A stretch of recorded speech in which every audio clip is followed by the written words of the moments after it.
In the quiet of the night, Ladies, I hear a whisper in the wild. gentlemen, welcome A fragile tone to the guitar pulls me angle. through the fire. Every chord remembers you. Every chord remembers you. Every note becomes a name. Every note becomes your name. I'm reaching through the frequencies, but nothing Are you ready? sounds the same. I feel the air Do you feel it? like a truth I can't let Do you feel the energy, the vibe, the call? Ah, ladies and gentlemen, are you ready? where the shadows start to glow. Because we are ready to go. We are ready to make it happen. Oh, baby, we are ready to go. So if you are too, to get started with some guitar athleticism, join us. Let's go. Start the clock. of Sorenzo.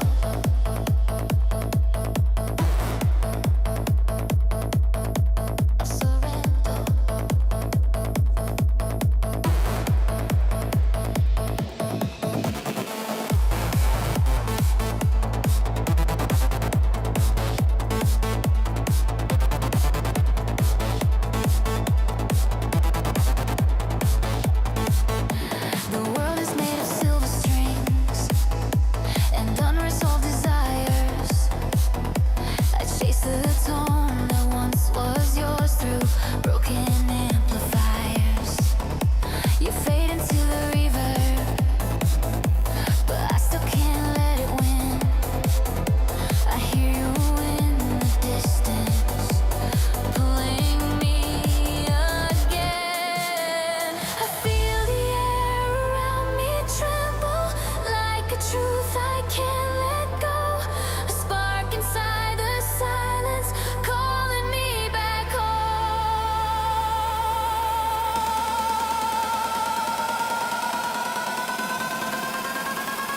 I'm falling through the echoes where the shadows start to glow.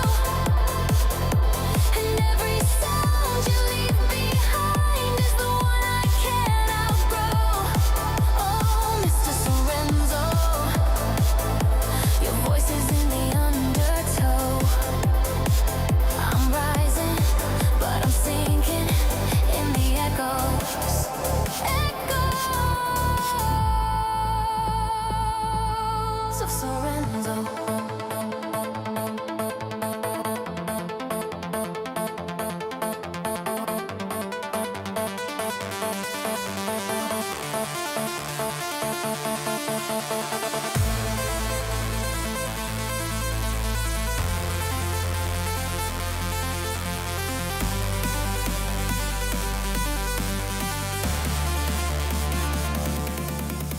Hold me in the static, guide me through the dark. Every fading memory still reaches for my heart. I'm falling through the echoes, still searching for your glow. And every wave that crashes in reminds me where to go. Oh, Mr. Sorenzo, I'm lost inside your overflow. I'm standing, but I'm drifting in the echoes.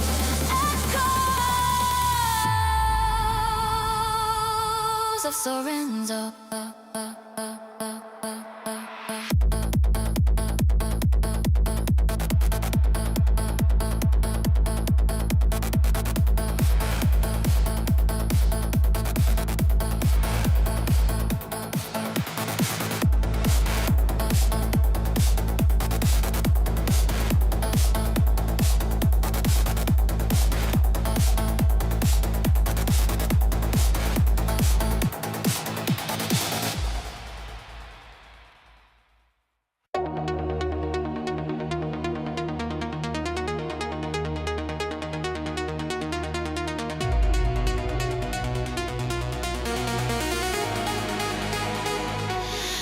plug in the power, feel the voltage rise, neon lightning, sparks in my eyes, fingers on the fretboard, volume high. I'm the glitch in the system you cannot find. Crowds buzzing like a circuit overload. One strum and the whole damn room explodes. Heads are buzzing from the head, banging mosh pit flows. But I'm just getting started. Watch me flow.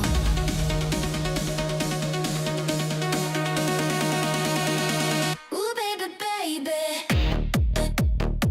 Ooh, baby, baby. Ooh, baby, baby. Ooh, baby, baby.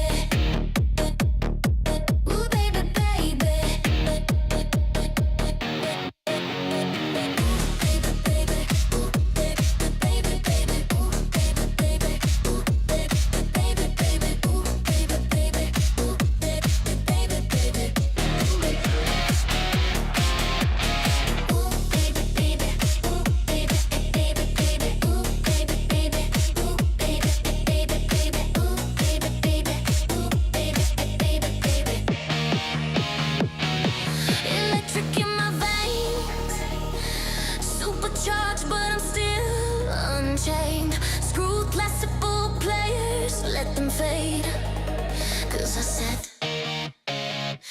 set the stage on fire.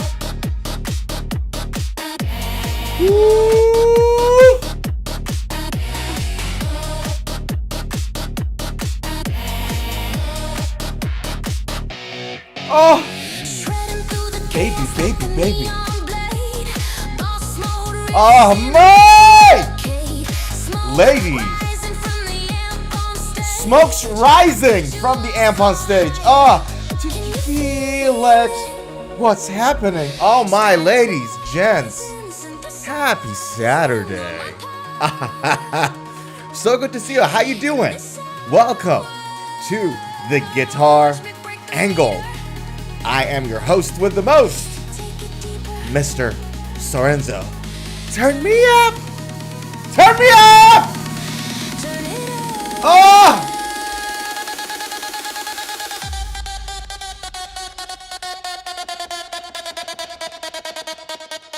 I mean, I don't know what else to do. I mean, we are, ladies and gents, we are in the mood today. We are so in the mood today. I gotta tell you why. We are so in the mood today because we got this awesome docket for you today, man. The docket today kicks. Let me tell you why. First, we're gonna talk about Lamb of God's Mark Morton's new Gibson signature. We're going to talk about Mick Thomson's secret Japanese guitar signature. I'm going to introduce you guys to a new UK-based vintage guitars.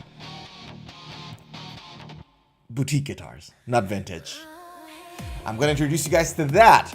We're going to talk about Jet Guitars, affordable brand with a not really affordable guitar. We're going to talk about that, some articles, and the new Gibson Epiphone Explorer with EMGs in it, which I thought it was awesome. Oh my. So good to see you all. Zuhair! What's happening, Zuhair? How you doing? Zuhair says, Sorenzo, you're effing live now. I'm so happy to see you. Yeah, man. I told you guys last week. The feedback was that we started the stream too late. And I heard the feedback. You guys give me feedback, I hear it. That's why we're on earlier. Hopefully this is a better time for everybody. Happy to see you. I'm just playing guitar, experiencing the same sitting issue. Okay. Posture up, baby. Posture up. Stretch. If the body hurts, leave the chair. Come back to it later. How are you doing, my man? I'm doing good, man. I'm feeling great. I had a great week. I'm very productive. Busy, but productive. Vadim says, hola. Hola, brother. How are you? How you doing? Privyet, as they say. Where says great. No, man. No, everything's great. We are super ready to go. All right, let's tone this down. Tone the music down a little. Everyone's, I think, a little too excited right now. Let's tone it down. Let's get to the items on the docket. Man, the docket today is honestly really awesome. I'm not sure if you guys might be interested or not, but we've got a whole bunch of new backing tracks for the stream, which I spent some time to tune it properly. And you guys let me know how you feel about it. The new songs and musics and everything. It's a little bit more relaxed, and I thought maybe this would help you guys. Because the thing with background music is that it shouldn't distract you from the conversation. It should complement it, right? So if you play like heavy techno in the background, it's not gonna work. So I thought, what are the things I can do to make it a little better? And this is some of the ideas. You guys let me know if it's better or worse. Vadim says, I'm okay, thanks. You're great at Russian. Thank you. Just one word. Two words. I know привет. I know spasiba. I know vodka. I don't know if that counts really. I tell you something, Vadim. There's this really viral Russian music on Instagram Reels and on YouTube Shorts. It's called Boyna Galava. For those who don't know, Boyna Galava means like crazy head from my understanding, and I could be wrong. Vadim can correct me. And it's such a vibe. It's such a, honestly, like, I don't understand a single word the guy says in that song. But I love it. It's such a good vibe. Anyways. All right. Shall we get started? You guys ready to get the party started? Because there's so much for us to talk about today, man. So much for us to talk about today. Boyna Galava means my head hurts. Okay. Well, there we go. ChatGPT got it wrong. Good to know. That makes sense. Because he does a lot of these in the music video. You're not into Russian music. Why not? Ryu says, what's up, y'all? What's happening, Ryu? How are ya? Happy Saturday. Well, Sunday, if you're in Japan. Sunday morning. Hope you're well, brother. Hope you're well. All right. Let us get the party started with our first item on our docket. You guys let me know if the backing track is a little too loud or something, okay? All right. For Lamb of God fans, this is one heck of a treat, isn't it? It really is, because Mark Morton, one of the guitarists, the lead guitarist, I might add, because Willie Adler mostly plays rhythm. He got a new Gibson Les Paul Modern quilt. And instantly, when you talk about quilt, obviously it looks awesome and all that, but when you talk about Les Paul Modern, right, we're talking about tapered necks, we're talking about sort of a semi-heelless design, we're talking about weight relief, we're talking about so much. This is an interesting thing. Another thing that makes it interesting is the fact that Gibson doesn't push the Modern series as much as it does other series. So I thought this was interesting. Ryu says, you're in Florida. Okay, never mind that.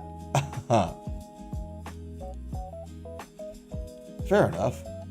Now, the quilted maple top, this Les Paul looks so rich and deep you could sink into it. That's what they say. But it's a AAA maple top. Now, this are the specs. These are the guitars. Like I said, you got the Gibson sort of like semi-heelless design there, and all what it does, it allows you to reach the higher registers a lot better. You don't see it in that many Gibsons, but the Modern series have it.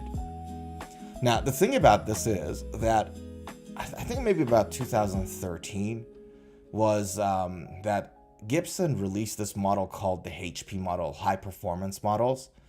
And they did a whole bunch of things. This was one of those changes that they did in those series. They did this, they did like an adjustable nut. which nobody liked. They did these auto tuners at the headstock, which nobody liked. Not many people really honestly did. And this was one of those design decisions that sort of like was, was introduced in and mass produced. Now that, the evolution of that is the modern Gibsons basically, and this is the design that's where it came from. So I thought this is and it makes perfect sense, right, for Mark Morton to have like that kind of a design with like a slimmer neck and everything else. Especially like with Lamb of God, if you guys are educated on their music, there's so much chromaticism, so many fast riffs. They don't go that higher up in the registers, like Mark Morton plays some solos in some songs, but no, that's crazy. So here we got it. It's $3,000, which is a lot of dough. Mahogany body with ultra modern weight relieved, talked about it, AAA quilted maple top, mahogany neck with a slim taper profile, modern contoured heel, ebony fretboard with compound radius 22 medium jumbo frets, mother of pearl trapezoid inlays, chrome hardware, and Mark's signature pickups. That's interesting. Yeah, this guitar makes sense.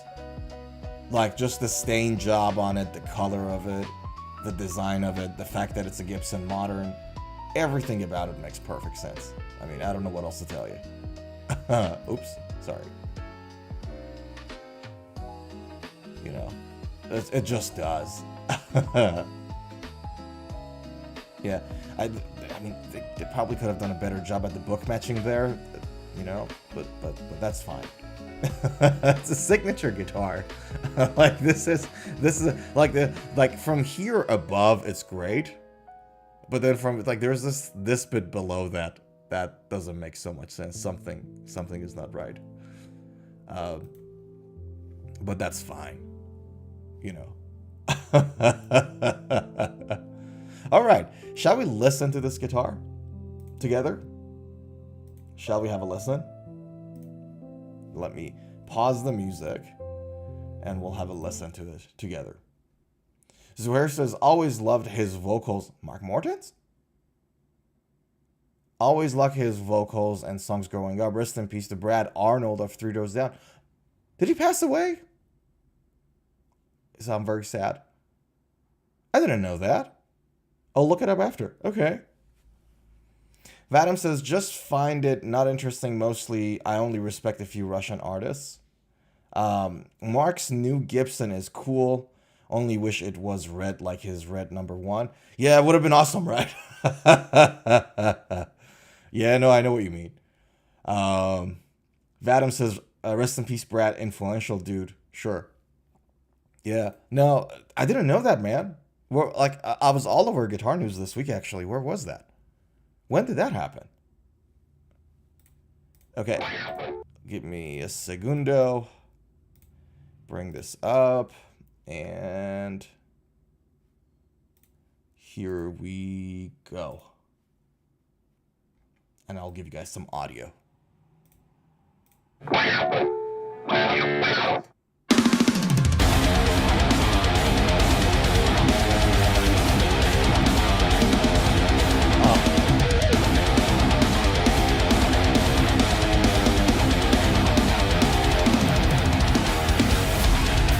The first Les Paul I ever got was actually a reissue of the 57 Junior. We lived in a really small town, but my brother was a lot older than me. He had a driver's license, and he was really supportive of my musical journey and me picking up guitar. So he would take me a couple towns over to the music store, and there was this Les Paul Junior reissue. And we would go there like every weekend, every other weekend, and it was just there on the rack, and I always wanted to see that one. He bought it for me the next Christmas. My parents didn't, my brother did, and that was my very first Les Paul. I still have it. I think that Les Paul Jr. that I still have, it was a P90 pickup, and I didn't even understand the difference between a humbucker and a P90. So I think with the other guitars I had that were humbuckers, I started to understand the difference between gain response and tone.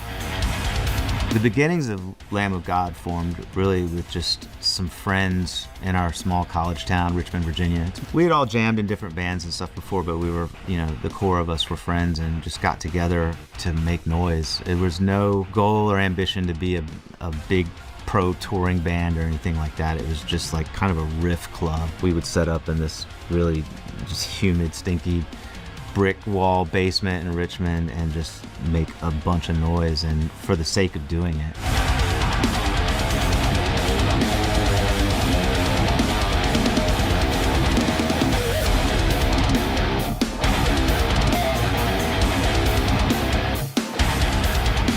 Turning a riff into a song, I think what I do is it starts for me always with a riff, and then I actually stop playing and I listening to silence and hearing what would come next in my mind. What does my creative spirit want to hear next? And then trying to find something that emulates what I'm hearing in my head or what I'm feeling where this thing should go.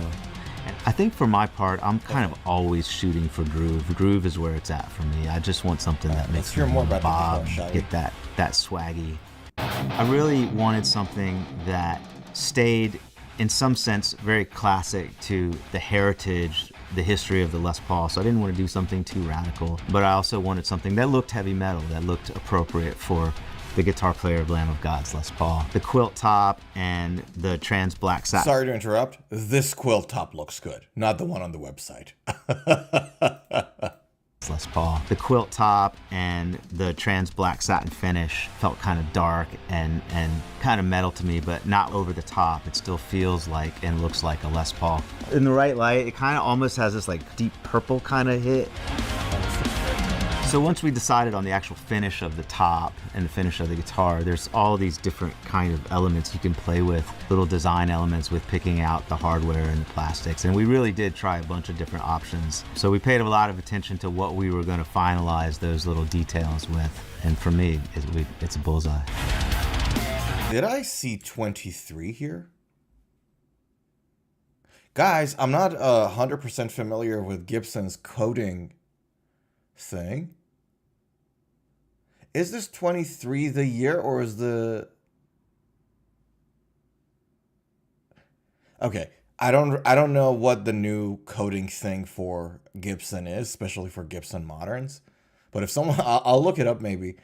I don't know whether this means that this model was actually initially built in 2023. If that's the case, this model's been... And I could be wrong here. If this is correct, if my understanding correct that this 23 is the actual year that this guitar was built, this prototype has been going around for a while, like 3 years. As those little details with, and for me, it's a bullseye. The 60s style knobs, kind of a throwback to the John Sykes model that was done a long time ago. I thought that looked really cool.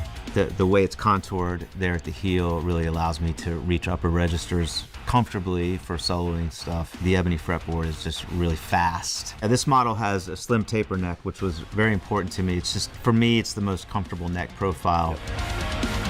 The pickups that come in this new signature model are unique to the guitar. It's a brand new Gibson pickup, and I worked really closely with Jim DeCola and the Gibson pickup shop in designing this. They're both ceramic pickups, ceramic base pickups. The neck pickup is more conservative in terms of its output. That allows me to flip to the neck position and play cleaner tones. You kind of roll back the volume and not hit the amp as hard and clean things up quite a bit. And then switching to the bridge pickup, it's just a flamethrower. It's like super high output. When you're really swinging at these bridge pickups, they give you all the gain you want. They really hit hard, but you can kind of back off of them a little bit too and then get more of a crunch sound out of them. We went back and forth on these pickups for quite a while, trying different prototypes and different models, and that's a lot of fun developing that and hearing the really, really subtle nuances and different changes. And the great thing about it was I was touring a lot while we were doing that, so I would take prototypes, put them in a stage guitar, and try them on stage and really get to put them through the paces and an actual work environment for me. You can hear differences in a studio or in recording or whatever, but for me, most of the time I'm going to be playing these guitars is going to be on stages, so I really wanted to know how they were going to react up there when I'm really working.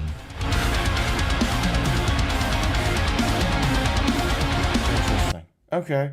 That's an interesting guitar. Zuhair is one heck of a champion, you are, pal. Thanks for looking that up. So from their website, talking about that, the code. Let me just go back to the code. Here we go. Oops. Go back. Come on. There we go. So, Zuhair posts from their website the 8-digit number impressed at the back of the headstock with Made in USA impressed with the below format. YDDDYRRR. The YY indicates the last 2 digits of the production year. So that's 225. Okay, so that's 2025. Not 23. I was wrong. So it's this 2 and then this 5. So it's 2025. So it's been around for a year. Yeah. Firm handshake, Zuhair. Thanks, man. See? Massive help. Love it, love it. Thank you, thank you. All right. That's with the guitar. Which is again really, really interesting. The one thing Mark Morton said in this interview, like in this in this segment rather, which I thought is a very good point he brought up, and I understand a big part of this video is just trying to sell the guitar, understandably so, right? But the thing that he brought up was that, look, I wanted something that is close to, you know, the Les Paul heritage, but with a modern twist, and this guitar is just perfectly, it's that, you know what I mean? It's perfectly positioned for it. So that's great. I mean, there's only so far away from their classics, you know, Gibson can go. There's only so much they can do. So I'm glad that, you know, this looks good. This looks in place. You know what I mean? This looks based. So here we have it, folks. We have a mahogany body with ultra weight relief. There we go. Satin nitro lacquer finish. Not a surprise at all. Nitro is still the best in my opinion, to be honest with you guys. Not just because of the fact that it ages and it becomes yellowish over time, but just because of the fact that when you put different layers of the nitrocellulose lacquer, it molds into one. It like melts into one. Anything that does that, anything that minimizes the, you know, the dampening of the resonance of the body and neck wood, I'm totally down with it. So yeah. Ebony fretboard, compound radius. What is the compound? We read it again. We don't know what the compound is. What is the compound? Doesn't say. See, all right. See, this is the problem I have with Gibson's website every time. So check this out. It says ebony fretboard with compound radius with 22 medium jumbo frets. You guys see that? Compound radius? Okay. And then here, fingerboard radius, it just says 1. What am I supposed to make of this? Right? Like, Gibson and Fender are the Pepsi and Coke of the guitar industry. Right? There's no question about it. Like, you're the second biggest company in the world. You're selling a signature guitar, a $3,000 signature guitar. For the love of God, this is easy to get right. It's like, I don't know what. This is not the first time. This is not the first time. Like, we've gone how many streams before? All of us, like, we've sat down together here. I've went through different guitars on Gibson's website, and it's still like it has the exact same issue over and over again.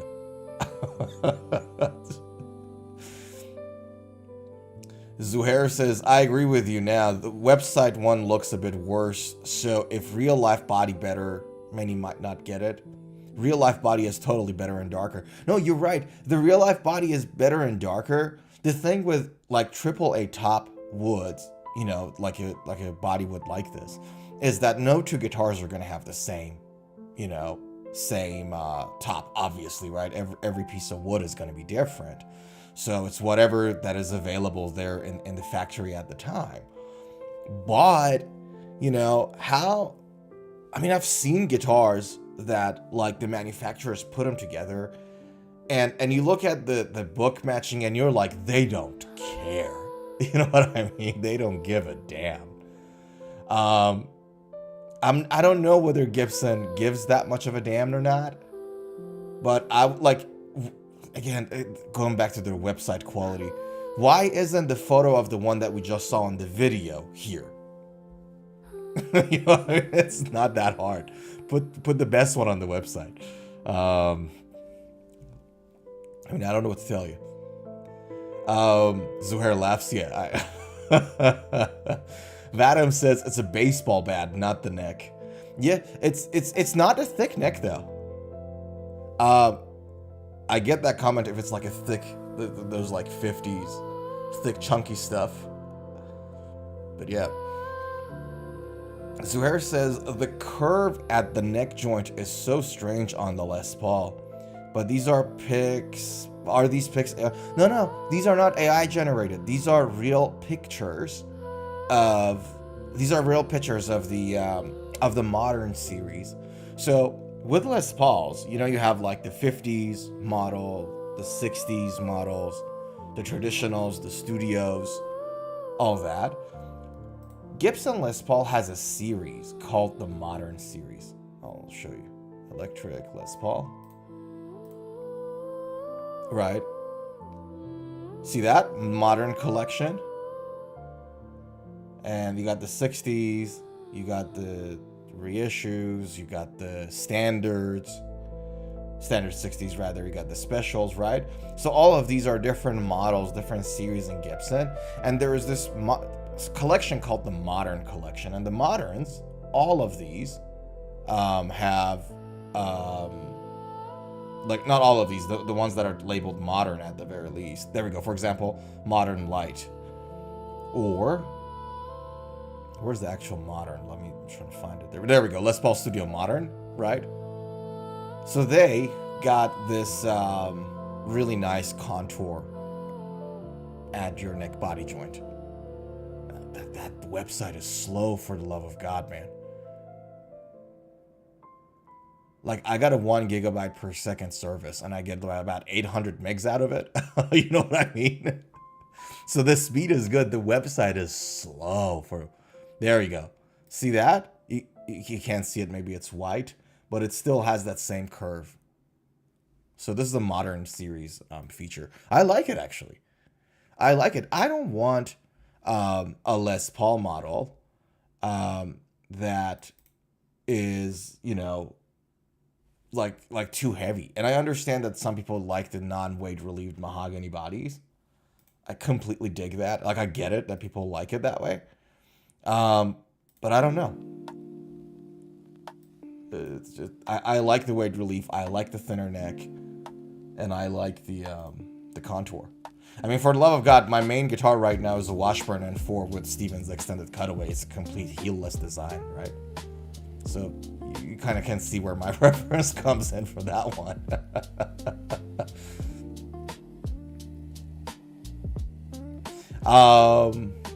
Vadim says, I mean the radius equal 1. You know, that's a baseball bat design. You're right. Gibson is so used to baseball bat necks, they just go with that when it comes to the features, even if it's not. That's what they put down.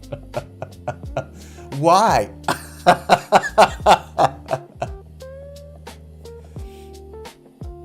Yeah, I don't get it, man. I don't get it. Like, this is what happens when your brand is so good. Like, you know, the magical eras of the 50s and 60s has been so good to Gibson that they don't even bother. Like, they don't even bother with these details anymore. They're okay. Like, this is what happens when a company feels like too safe.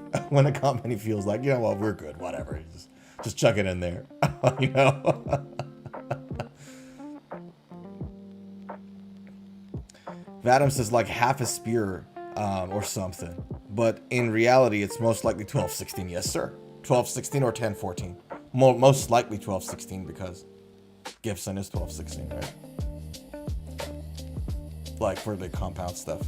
They're mostly 12 inches in radius. So yeah, 100%.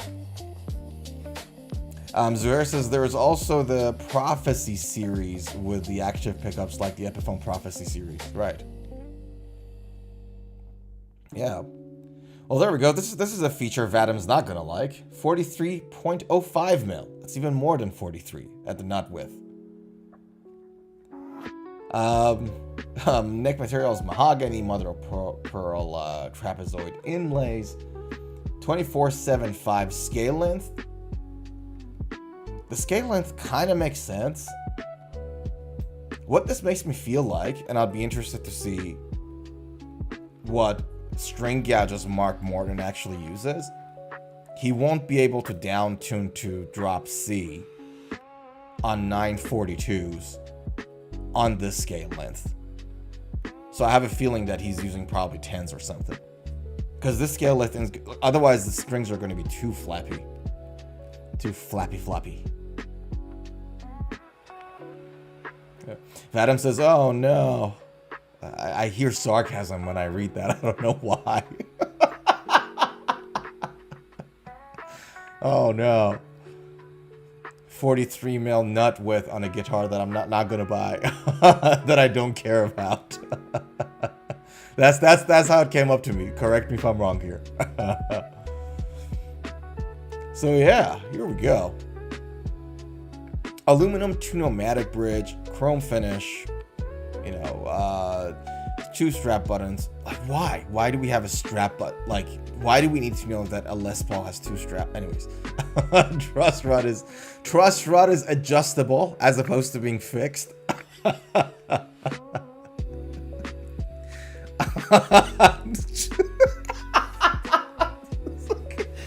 Oh.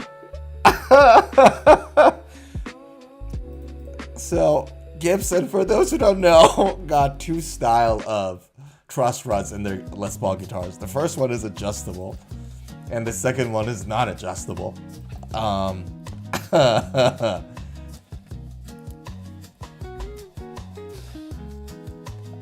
can't do this website, man. I can't do it. Control knobs is black top hat, pickguard is black, fine. Switch tip is black, fine. Yeah. Great guitar, great looking guitar. Horrible website. Vadim says 100% true. I'm not a Les Paul guy. Yeah, fair enough. Fair enough. What is it? Vadim, I'm not a traditional Les Paul shape guy either. Not because that I don't like the shape. I actually really like the shape. But it doesn't sit well with my body. However, there are guitars like, you know, Les Paul shaped guitars from Kiesel, or even Chapman's, I think, had a model that they have a really nice contour on the top bit of the body. Like the shape of the Les Paul is more comfortable to play. It's not as boxy, and those work for me. So what is it? But Les Paul, like the classic shape of a Les Paul, just doesn't work for my body for some reason. I just don't feel comfortable with that boxy, you know, not really tapered, beveled body. Is that the case for you? What is it about it that doesn't work for you? I'd be keen to know. Zuhair says, Sorenzo, I needed a bit of advice. Sure. I am thinking to trade in my PRS SE Custom 24 for PRS SE CE24. Do you know quickly how they compare?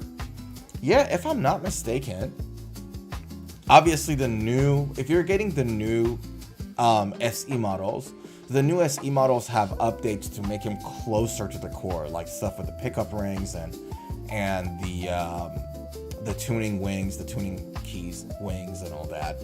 So, but as far as I'm aware, the pickups and the SEs are still the same. Like, if I'm not mistaken, they're 8515S pickups for both of these guitars. I could be wrong. The main difference with these two guitars is that the SECE, like CE stands for classic electric. PRS SEC is a bolt-on guitar, right?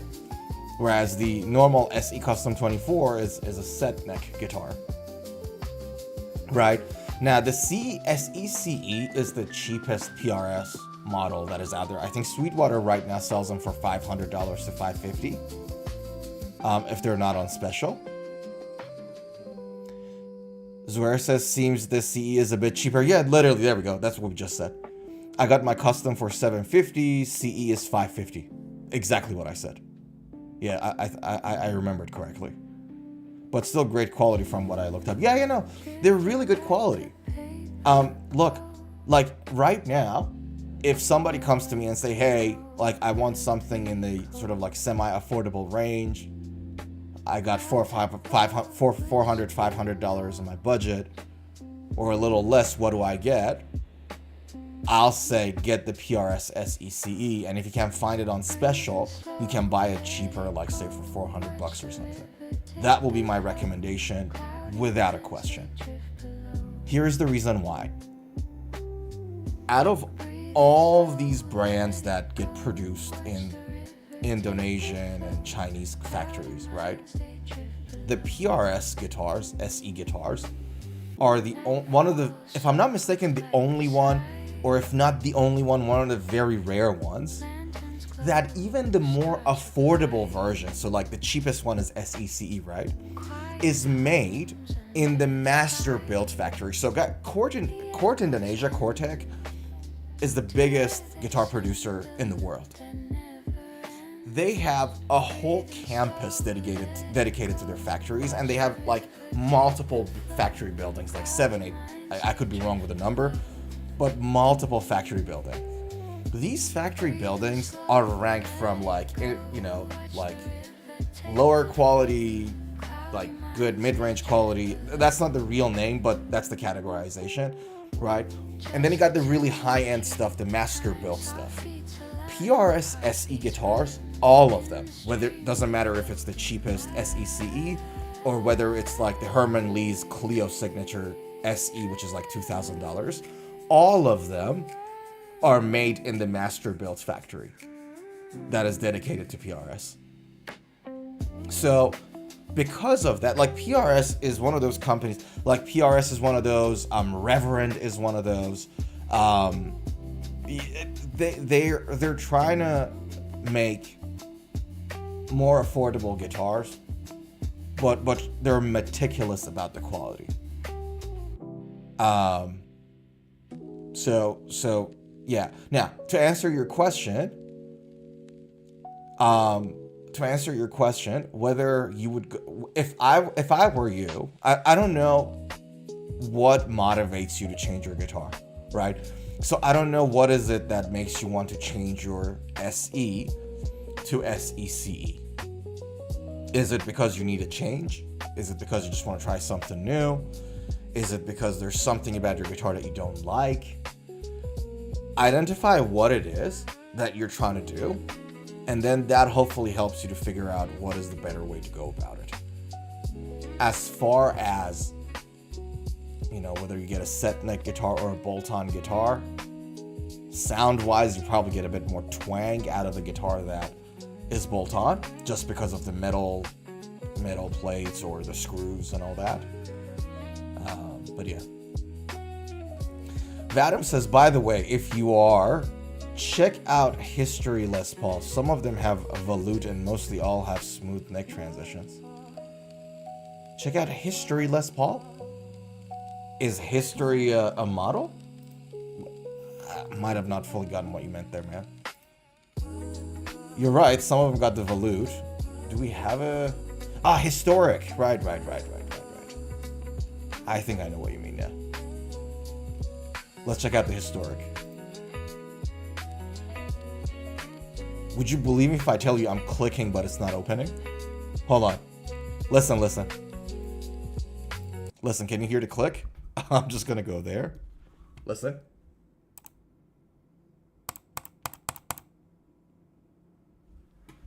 It doesn't open a new link. Does it change the filters?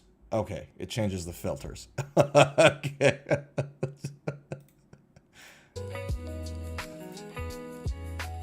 Alright, so... Alright, let's have a look. So, I'm gonna read Vadim's comment again. The historic, some of them have volute, so we're gonna be looking for a volute, and they all have smooth neck transitions. Oh, okay, check it out. Let's check it out. So how about we look at the Nom Show's commemorative edition Les Paul. Let's have a look.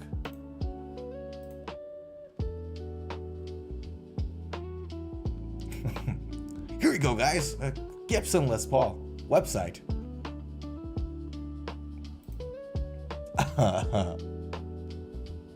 This looks good though. I like the color on this.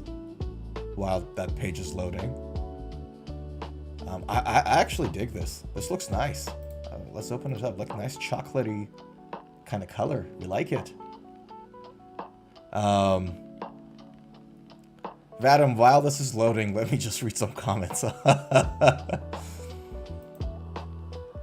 Zuer says, gotcha, Sorenzo. Thanks. Nice to hear. PRS heart. Yeah, man.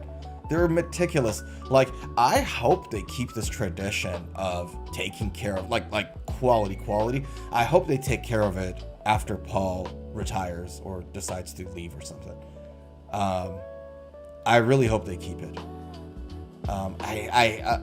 Yeah, anyways. Zuer says, I almost never use the whammy bar, so I like the hardtail stop tail bridge, probably better for tuning stability, and I want a new guitar too. Okay, that makes sense. That makes perfect sense. I get fatigued with floating bridges too sometimes. I really do. Not just for tuning, for setting it up, for having to deal with it. Sometimes, depending on your bridge, when you bend one string, it pulls the spring in a little, and so it detunes the other string. So if you want to do some boomer bends and all that, I completely get it. And also, you like the darker color? Fair enough. Wouldn't believe you. You can hear it now. Oh, the clicks? Yeah, there we go. It's still loading. Just to give you guys an idea, hold on. So I'm just going to give you guys an idea, speed test. Just so you guys can see, like, the internet is not slow. Well, it is slow right now for what I'm paying right now. But it's not it's 480 megs should be enough for me to load a website. So just like, it's still not loading. I'll leave it to load. So we can have a look at what Vadim says about the volutes and the neck. Vadim says, I'm a little late with my reply. Classical Les Pauls. Yes, they sit on the leg quite uncomfortably. Ass heavy, bulky boxy. ESP Eclipse is okay, but only okay. Fair enough. Yeah, like we're feeling the same thing. We're talking the same thing. If you're interested, Vadim, I don't know if this is you. If you like the shape of the Les Paul, like aesthetically, you find it pleasing, but the boxiness of it, the heaviness of it is something that you're not a fan of. I know the Kiesel guys are doing some Les Paul shaped guitars that are much better contoured. So maybe you can explore there if that's what you're interested in. Vadim says, history brand. It's Fujigen, like Ibanez Prestige Greco. Okay. Didn't know that. Zuhair, thanks for the super chat, man. Appreciate it. You don't have to do that. Thank you.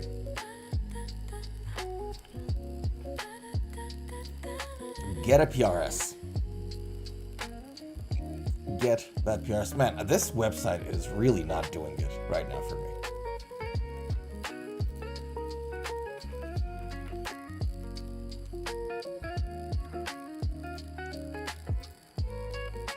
It's not doing it. It's different browser.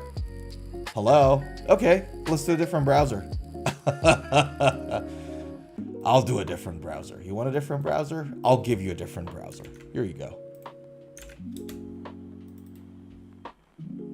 Oh.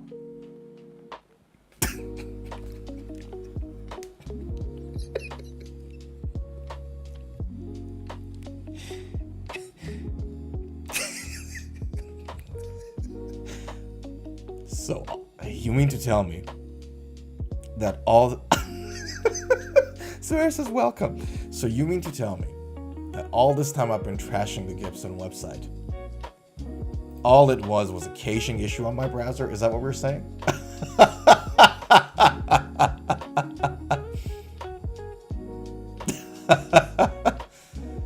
Beer Goggles, what's happening? How are you? Beer Goggles says, I was YouTubing how to make a smashed burger and came across this live stream. Wow, what a twist. Okay. From smashed burgers to a guitar that is colored like a smashed burger when it's cooked. It really does look like a well-done smashed burger. Well, good to see you, man. Are you planning to do some smashed burgers over the weekend? Is that what we're doing today? So, all right. Let me go back to the comment. Zuhair, thanks, by the way. This is like, why though? Because I cleared my caches 2 days ago, actually. I cleared caches. I don't know why. Anyways, Beer Goggle says I play guitar also, so it's all good. Good to see you, dude. So good to see you. So, going back to the comment that Vadim posted earlier, says some of them have a volute and mostly have smooth neck transitions. Okay, so here we are. Okay, does this have a volute? So for those of you who don't know, a volute is this like sort of piece of extra wood that Gibson started to put at their neck body joint. Because what happens is that with Gibson guitar necks, the headstock angle is so like harsh that it contributed to, you know, the famous Gibson headstock breakages, the neck breakages, right? Like it's a vulnerable point of the guitar neck because of that really aggressive angle that Gibson headstocks have. So you add that extra piece of wood, or you just don't shave that piece of wood, you know, in your neck headstock joint, and that's called a volute. For those of you who don't know, maybe I should show you a better photo of it. Guitar neck volute. See this? That's a good one. That is a volute, and there is different ways to do it, like depending on the type of neck and you know, the neck headstock joint that you have, because there are different types of joints. There's different ways to do it, but that's basically what a volute is. And what Vadim was saying earlier is that these guitars, there we go, this one seems to have it, right? These historic series got that volute going on, which is a great thing. I think that's an improvement on the Gibson's you know, headstock design, just purely because of the fact that with Gibson's guitar building paradigm, you get that neck body angle and you get the neck headstock angle. And that neck headstock angle, by the way, guys, is so that the strings don't pop out the notch slots. See that? So in Fenders, what you get is that you get string trees. Fender headstock string tree, right? So you get these things. See this? You get these things, and what these things do, they push the strings down onto the nut so that when you're playing the guitar, your strings don't pop out of the nut. Now, Fender has to do it because in Fender's guitar building paradigm, the headstock doesn't have an angle against the neck, right? So it's this like the headstock, this is the neck, they're all the same line. With Gibson's, there is an angle, right? 17 degrees, 12 degrees, whatever. Because of the angle that the Gibson headstock has, so think about these are the strings, right? Because of the headstock angle, the strings basically approach the nut at an angled position here. So you don't need the string trees here anymore. That's the reason why they have that angle. Yeah. So for those of you who are interested to read about it, there are two main guitar building paradigms, right? You got the Gibson paradigm, you got the Fender paradigm. And this is one of the key differences between the two. Excuse me.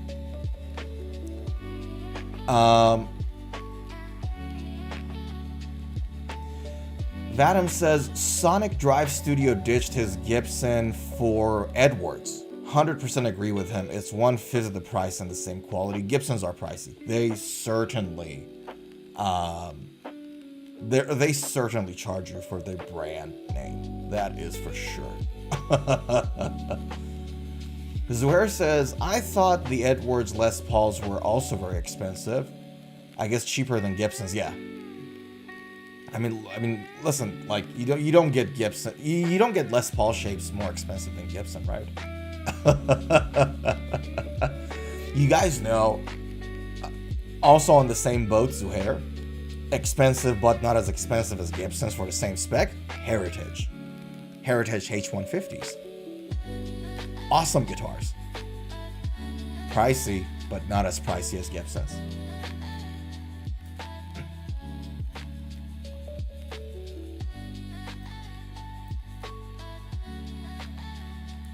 Vadim says not Gibson, History.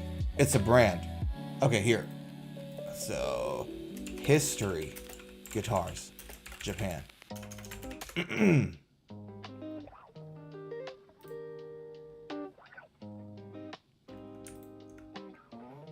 Yeah, Ishiba got it, I think. There we go. History. This is the guitar brand that Vadim is talking about. Show you the headstock. That is a good identifier. But it's a Fujigen brand like the FGN guitars, Cools, Anboy, etc. Obscure but great quality. I've never played with them. I certainly should try it now. Yeah, but this is the History brand that Vadim is talking about, that I also got confused about it earlier. Z, it depends on the region.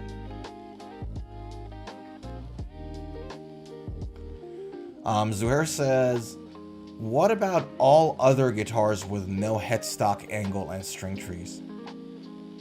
So what do you mean by what about all the other guitars with no headstock angle and string trees? So, for example, with Fenders, you know, like I said, the headstock doesn't have an angle against the neck. So it's all straight, so you're going to need the string trees to push some of the strings down. With the string trees. How do they hold the strings down? Yeah, so literally the string trees hold it down. So what happens here,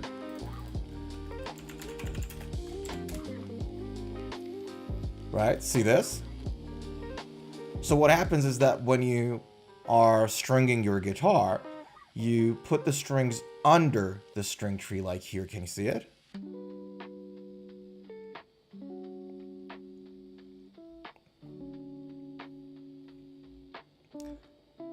Zuhair says, I'm saying not all guitars have string trees or headstock angles, right? Name me a guitar that has a fully flat neck with no string trees. Would you name me a model?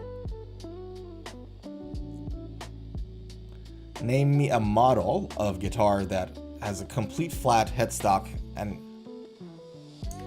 Jackson JS32 Dinky. Let's have a look. Beer Goggle says, do locking nuts also do the same thing as angled necks or string trees? Well, with locking nuts, it's a little different, right? Because with locking nuts, you're literally clamping your string down with like this metal thingy and your screws, right? So you don't need that. Some guitars, like I know some, like one of my Washburns is like that. The headstock has an angle still, but you still got the, you know, the locking nut, and so you just bring it down and you just lock it in, right? So it doesn't matter what angle really is there anymore, right? Because you're just literally screwing it down. It's like, think of it like, for all intents and purposes, it's exactly like a headless guitar. Because even with the headless guitar too, you kind of lock your string down at the top parts of the neck, right? So it doesn't matter what your headstock angle is. The headstock angle matters when it comes to your locking nuts. When it comes to the design of the locking nut, because what happens a lot of time is that your headstock got a bit of an angle and you have your locking nuts there, But if the locking nut is not properly designed, if it doesn't push your string down enough, sorry, I'll rephrase what I just said. This is your headstock. Your strings go like there, and your locking nut is here, right? If your headstock is not angled enough against the locking nut slot at the bottom, so if there's a space between the string and the locking nut, what happens is that when you lock the locking nut, it's going to push the string down, and it's going to detune your strings, right? So you tune them up, you lock your locking nuts, and then you use the micro tuners to fine tune it, right? But if the headstock angle is not as deep, which for a lot of guitars it's not the case, right? Not every guitar has an angle as deep as Gibson's. If they haven't properly set that up, that's what's going to happen. And that's why a lot of guitars with locking nuts also have some sort of a string tree to push the strings down, and you can adjust it with screwdrivers and all that jazz, right? So that when you lock your nut, the strings don't go out of tune. That's what I meant to say. Okay, now, Zuhair says Jackson JS32 Dinkies. I have a feeling that Jackson JS32 Dinkies. I have a feeling that they do have a headstock angle. But let's have a look.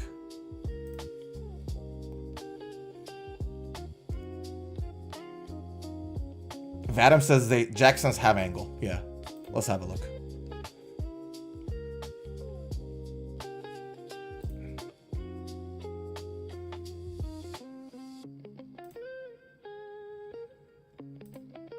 Yeah, no, they definitely have an angle. Clearly looks like an angle. I can actually, if it doesn't say on the website. Ooh, nice. Go to the neck. I don't think it says on the website, but I think we can confirm it. All right, hold on. Give me a second. Let's confirm the exact angle. So, here we go. This is difficult. Okay, hold on. Sorry. Do guitar necks have an angle at the neck headstock joint? If so, how much? And we'll go to have an angle. They got a solid 17-degree angle, brother. They certainly have an angle. Yeah. So yeah, otherwise, if you don't have those, like, you know, if you don't have a string tree or some sort of a locking nut, thing's gonna pop out. Yeah. Zuhair says, what about the PRS guitars we adore? They have a headstock? They definitely have a headstock angle, yes. They have a headstock angle, and also, unlike this particular Gibson, for example, I mean, this one has it too, but the strings don't come down, like, parallel so much. They have a slight angle as they go out as well. I got one I can show you, actually. Hold on.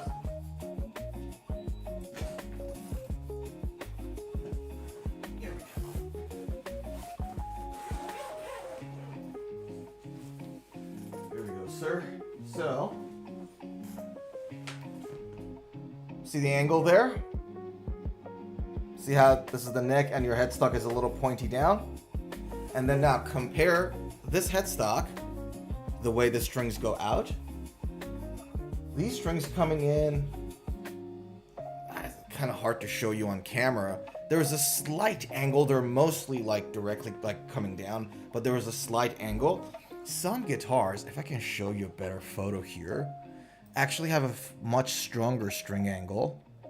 So see how this guitar, the strings go out at an angle. They don't come directly up or down. Like, it's not there. It's like there. Gibsons have like that too. Whereas the PRSs, like I said, it comes down more directly down, like more straight down. The way that the strings come to the nut. Yeah. So Zuhair says, oh, so all guitars either have the headstock angle or string trees. Yes, or some sort of a mechanism like a locking nut to keep the strings where they are so they don't pop out of the nut. Now, the PRS headstock angles, for example, are not 17 degrees. I could be wrong. Don't quote me on this. I think they're somewhere around 10, 12. I could be wrong. But they're much less aggressive than Gibson headstocks. At least the ones I've played and had. So, Vadim says, I think Fenders can work without string trees, but it's better, safer to have one. Yeah, well, you're absolutely right. Not every string on a Fender headstock has a string tree, right? You usually get it for some, like, you know, your third or second string. It's usually somewhere around there. So yeah, 100%, you're 100% right. You know, like, unless the nut is cut too shallow. then you're, but that's a default, right? That's a defect, not so much of a design. Vadim says PRS have small angle. 100% agree. Zuhair says, yeah, I see the angle on my PRS and Ibanez too. Well, there we go. Opened your eyes to a new world of, to a new angle in the world of guitar. Zuhair says the bigger, the Vadim says the bigger the angle, the bigger the emotions at the repair shop. Yeah, the bigger the angle, the bigger the emotions at the repair shop. Yeah, no, you're. Let me put this back. You're right. The thing is, hold on.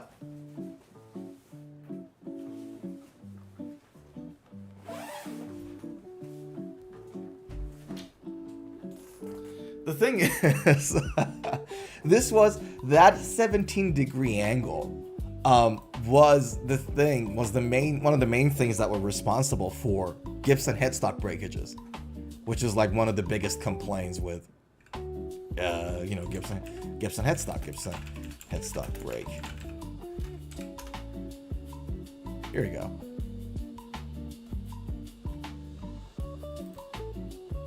That is quite common, or it used to be quite common.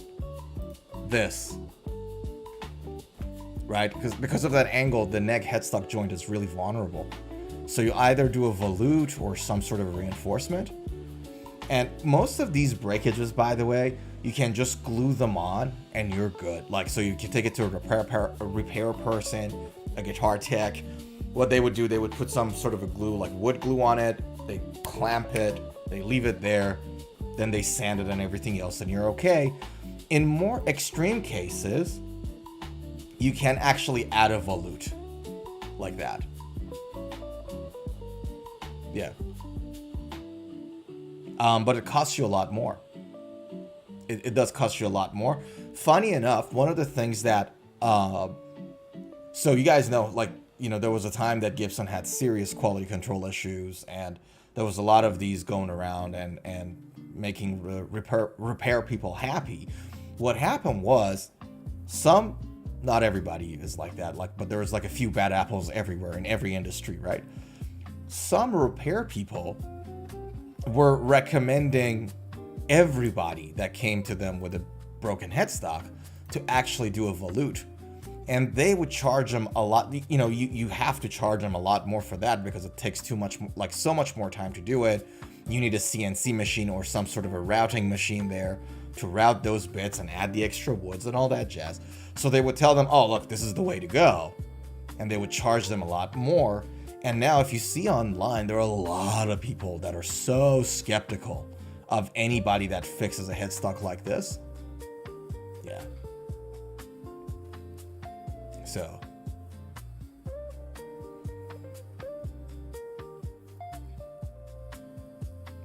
Zohar says, oof, crazy pictures like a decapitated prisoner. Really? That's where you went with it? No, it is a painful picture. If you paid $6,000 for a Gibson, if you bought something like this, man.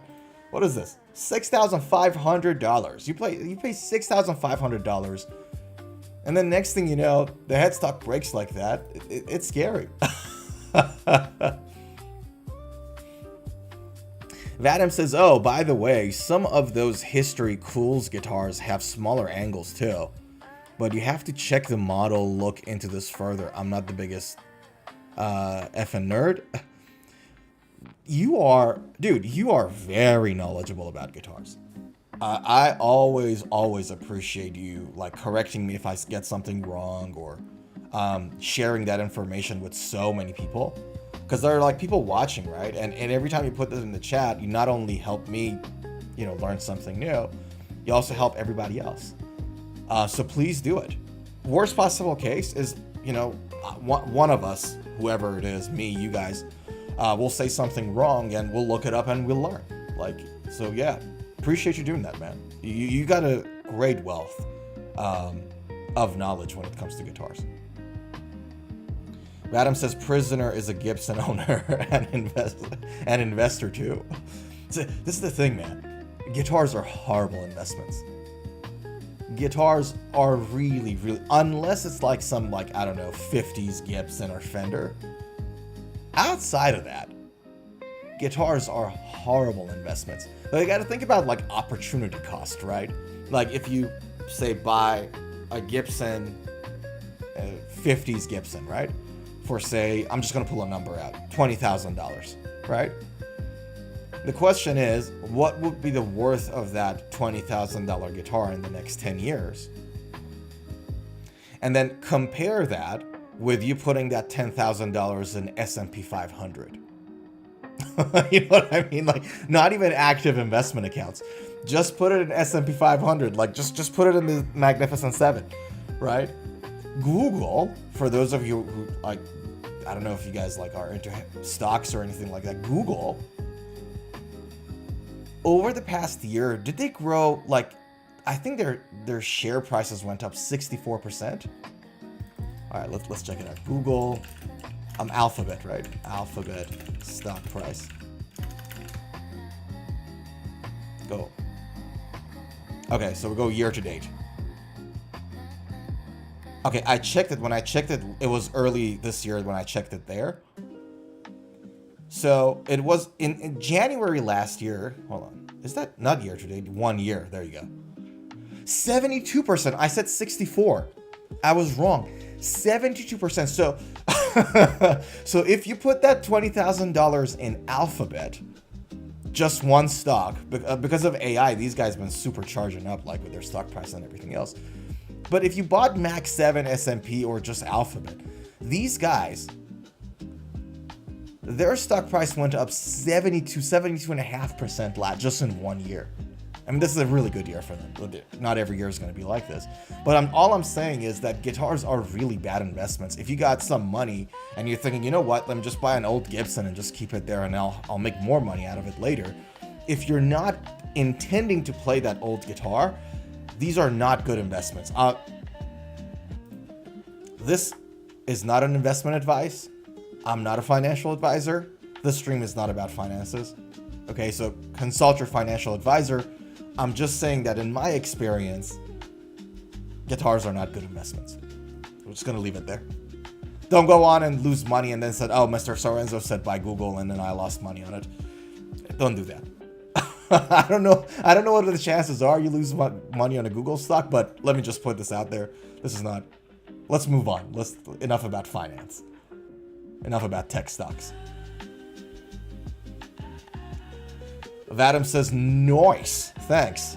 Gibson is quite good. Other brands, yep, not great investments. Yeah. Swear says, haha, he remembered the disclaimer right quick. No, I'm not a financial advisor. I'm a guitar guy. Right? So let me, stay in my lane. I kind of got drifted away. The point I was trying to make is that guitars are not good investments. A vast majority of them. Yeah. Right now, especially right now is a buyer's market, man. The market is cold. Can I tell you guys something? I know personally, this is a week ago, a few days ago. A guy who had a Chapman guitar, a Telecaster, I don't know what they call it, ML1 or whatever. The newer model, though, the newer Telecaster model. He bought it for about 1,000 Australian dollars. Right now, he can't sell it for 500 secondhand. The guitar is in a mint condition. He's advertising it. He's having a hard time selling it. told me about it last week. Bought it for about 1,000 something Australian dollars. Chapman guitars. It's a rough market. Like, if you can buy a secondhand guitar for 70% of its retail, you're doing okay. Yeah. So, bought it for, I think, about 1,000 Australian dollars and can't sell it for 500 right now.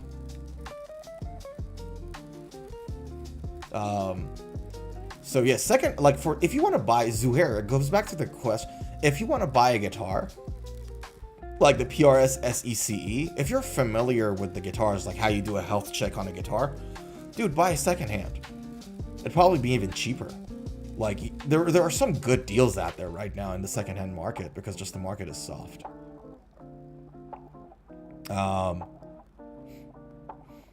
Vadim says, I guess the most stable Les Paul would be PRS due to headstock. Also, the indentation for the leg is larger. Must be more comfortable. Yeah. Well, I mean, the single cuts are awesome, right? The PRS single cuts. They still don't have the contour of the Kiesel that I told you about, though. They don't have that modern contour. So if the boxiness of it is an issue. Yeah. Zuhair says, bought for how much? 1,000 Australian dollars, I think. 1,100 Australian dollars. How long has he had it? Not long. About a year? Yeah. Like, if your guitar is not a brand, if it's not a Gibson or a Fender, even PRSs, they lose value a lot in the secondhand market. So yeah.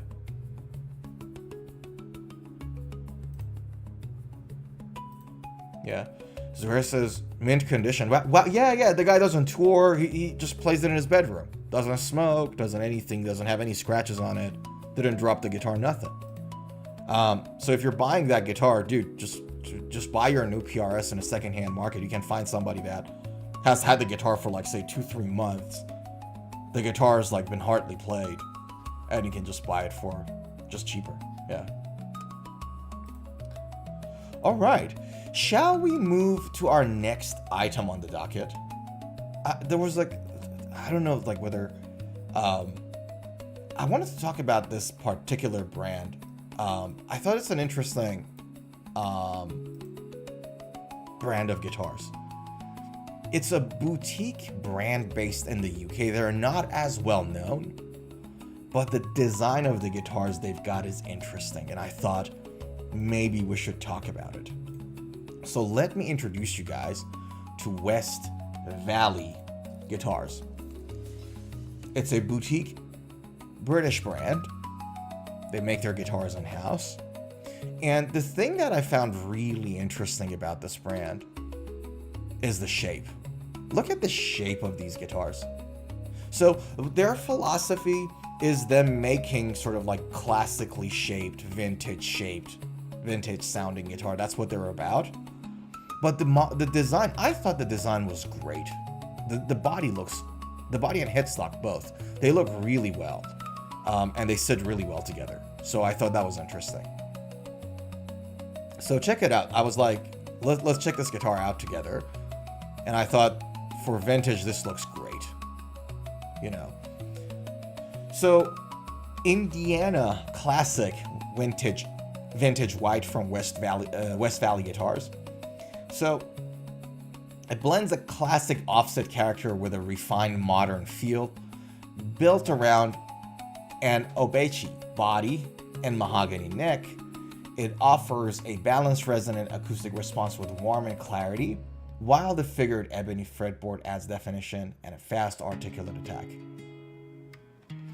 It has a Sunbear Custom 58 PAF pickup in the bridge, paired with a stable V in the neck, delivering a wide tonal range from rich open cleans to detailed harmonically complex overdrive. So this is like really vintage style of sound that we're going for, right?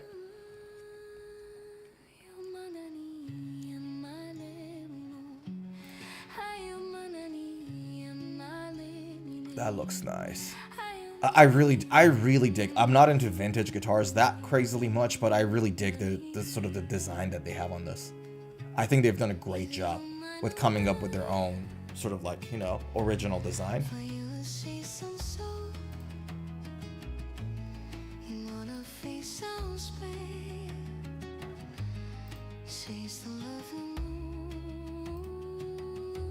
Nice. Zuhair says, me really digs too. Designed the back. Wow. Yeah, right? Not the logo so much. Maybe they could have done a better job with the logo there, but and look at the binding. So yeah, if we have any one of our viewers from England or the UK somewhere, this is right down your valley.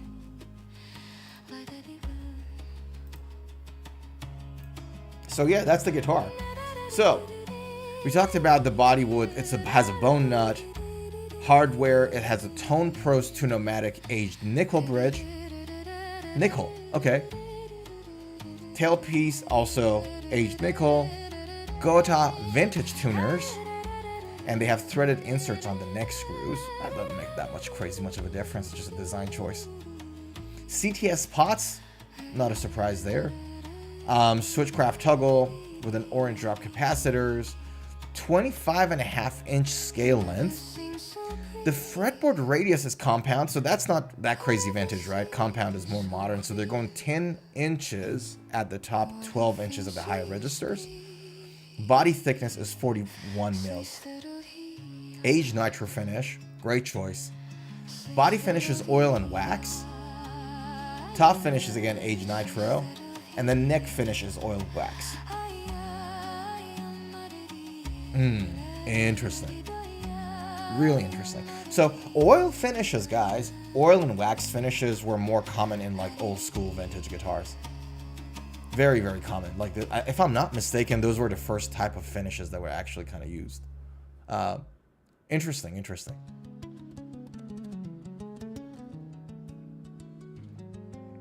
Yeah.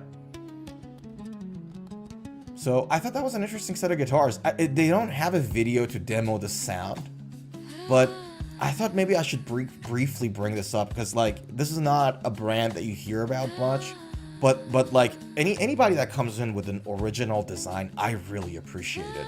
If it's not like rinse and repeat of, you know, Telecaster, Strat, Les Paul, I really appreciate it. And I thought let's give these guys a bit of a highlight there. This is great. This is just super good. Love it. Yeah.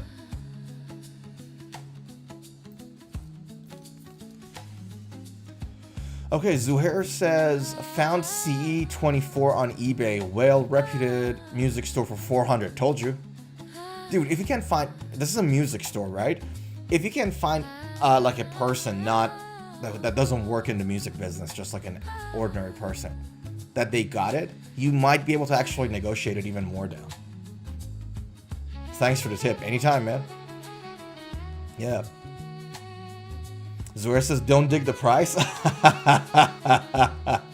Yeah. So that is like what? 3,500 pounds or something? 3,300. Great British pound. Yeah. Vadim says it reminds me of Novo guitars. The name's familiar. Which Novo? Let's have a look. I know we've looked the Novo guitars up on the stream before. Novo guitars. No, is Novo Guitars the one with the Asian guy being the CEO of it? Am I thinking about the right brand? Or no? Because I know we've checked these guitars on the stream a long time ago.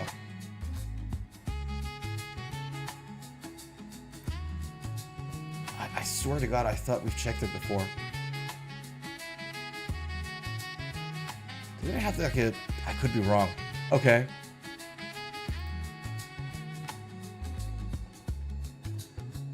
Right, so Vadim says it reminds me of Novo guitars. I think just the shape of the body. That looks insane, by the way. And Fano guitars made by the same dude.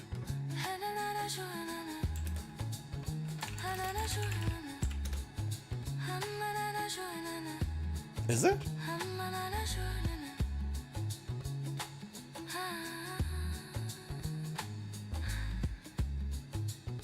Ooh, look at that. What a design.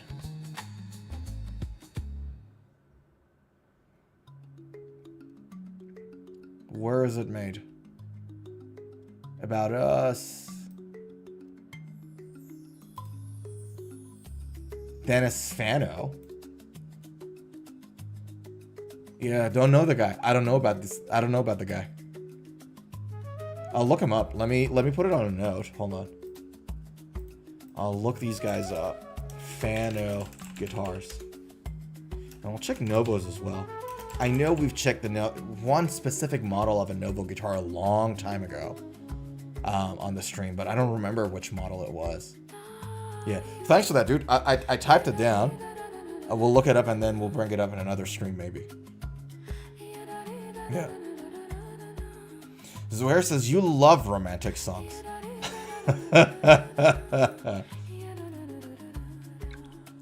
I'm a romantic guy, Zuhair. Look at me. Look at me in the eyes. Look.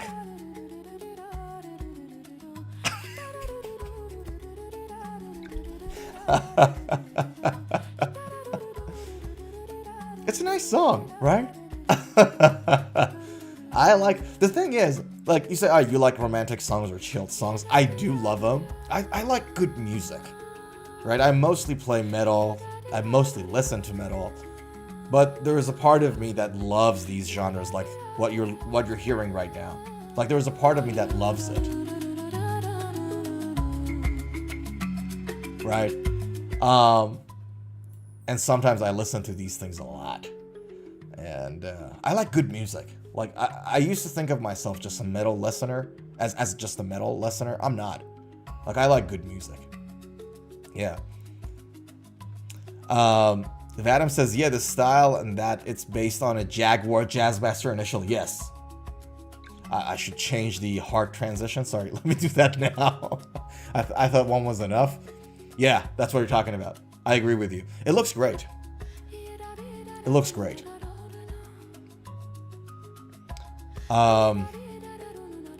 Shaolin says, welcome back, by the way. Dude, I wish you joined earlier. I took your feedback, Shaolin, with the time of the stream. So we actually started the stream a couple hours earlier. I thought I'm going to see you earlier. How you doing? Good to see you. Now, Shaolin comes in right off the bat with the comment, your eyes look like you're stoned out of your mind. I don't do that, dude. I don't even smoke. All right, let's go back to a close shot of my eyes, shall we? All right. Look. No, dude, I don't smoke. I don't even drink. I stopped drinking in November of 2019, so it's been almost 6 years. Yeah, but I've never got stoned in my life per se. I've just never done it. Yeah. So.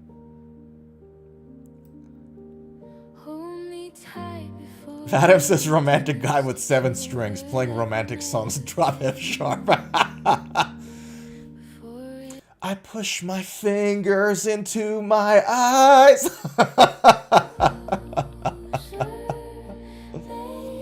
Yeah. I am, by the way, I'm working on this song. Like it was like a hardcore 7-string song. You guys know the band Era? If you guys don't know Era, check them out. They're really good. And I'm working on one of their songs right now. Era.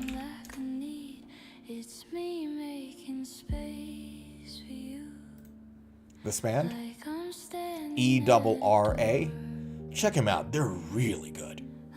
They're like the technicality of the stuff that they play on the 7-string is really good. So for those of you who are into a challenge, with fast pickings and moving across your neck and tapping and all that, check them out. They do really good stuff on 7-string.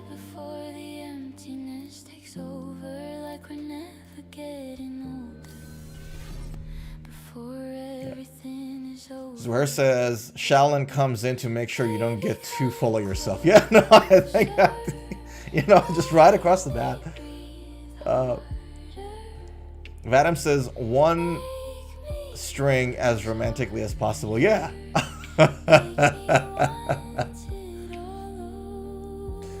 Shaolin says, sorry, mate, wasn't a group chat. Geopolitics. Yep, stoned. Thanks, brother. Good to see you. Good to see you too. Ay, ay, ay.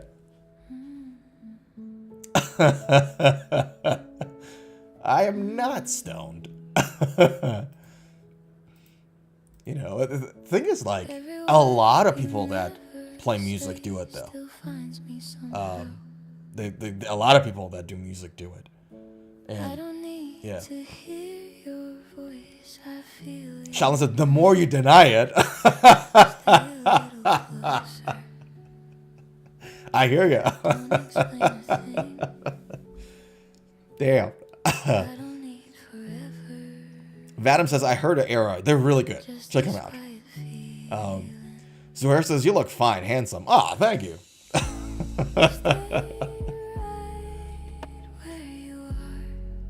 All right.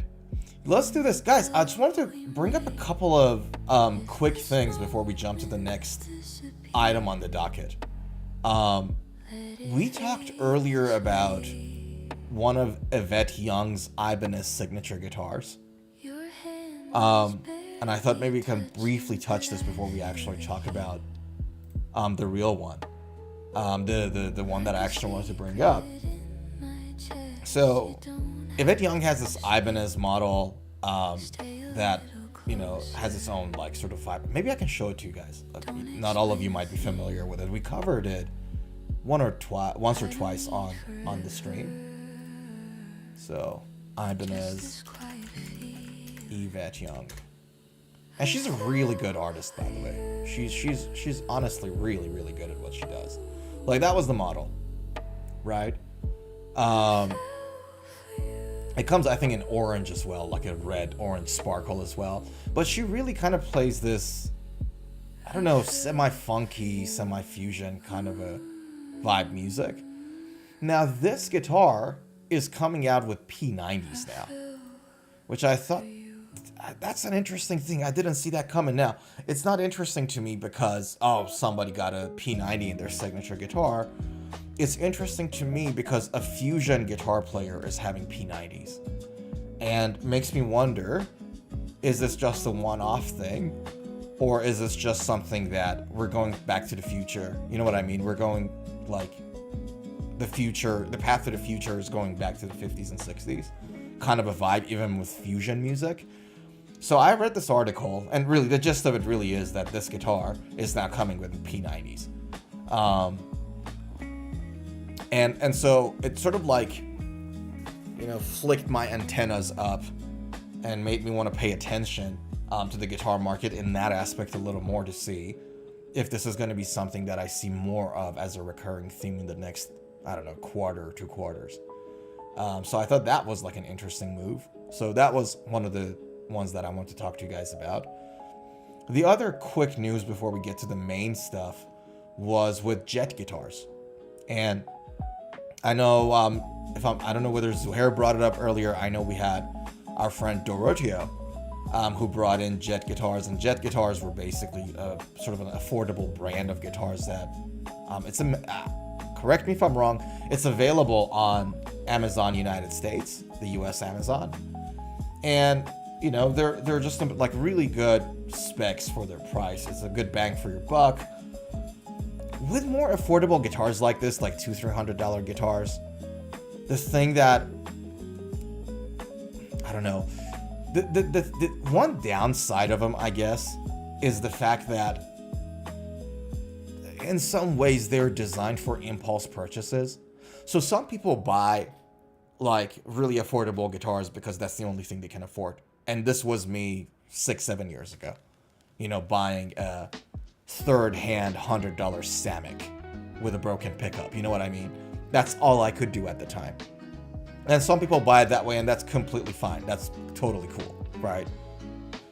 But what happens a lot of times with a lot of the buyers of these guitars, these more affordable Amazon, Alibaba guitars, Temu, is that they kind of become impulse purchases. Like now you got this like $200-300 guitar that the specs look kind of good, you know, and someone who has $200-300 to blow be like, you know what, let's just buy it. And they become impulse guitars, and I'm not a fan of that. I'm not a fan of purchasing impulse guitars per se, you know. But the thing I wanted to bring up was that, interestingly, I came across this model, the JS45 Fireburst, and this is not that affordable any longer. It's about $1,000. Let me move myself. So 940 euros. I don't know, $1,100 ish. $1,000, $1,100, which is no longer in the affordable range. It kind of sits in the mid ranges now. And I didn't see them doing that because their whole business model was kind of like doing something more affordable. Now, for fairness, this quilted maple top looks awesome. Like, it really looks good. Quilted maple looks great. It's a great piece of wood for you to do stain jobs on it and all that jazz. So that's all fine. But I thought to bring this up, I thought that was an interesting move. Didn't see them doing that. Didn't see that coming at all. Especially with the current market. So yeah. Zuhair says, yeah, I told you about Jet Guitars earlier. It was me. There you go. It was on Amazon and eBay too. Shaolin says, seems like everyone and their sisters are starting a guitar brand. There's a lot more out there, to be honest with you, and I think it's a good thing. Like, you want more competition in every level, like affordable level, more competition, mid-range level, more competition, you know, boutique level, more competition. You want it. It's a great advantage for us. You know, because this is what happened, right? If a company feels like too comfortable, next thing you know, you're looking at their website and they haven't even got the specs right for the signature guitar they're selling. You know, like, so you want that competition there. Vadim says, I wonder if it looks like Noodles from Offspring Talman. He plays Talman models since I was a kid. Ah, don't know about it. Okay. Shaolin says, still have my B-Stock Fire Sale Washburn X50. Ah, black with red binding. My first guitar, never letting that one go. Let me show you guys what that guitar is. Did we look it up earlier on, Shaolin? Washburn X50.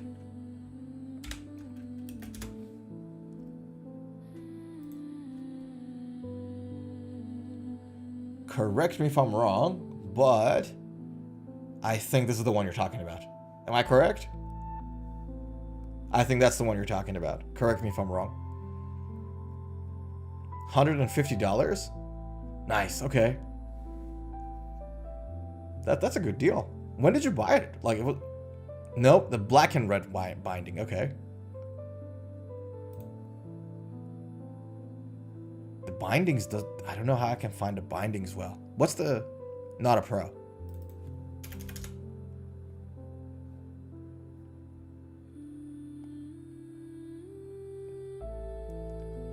Let's see. Let's see.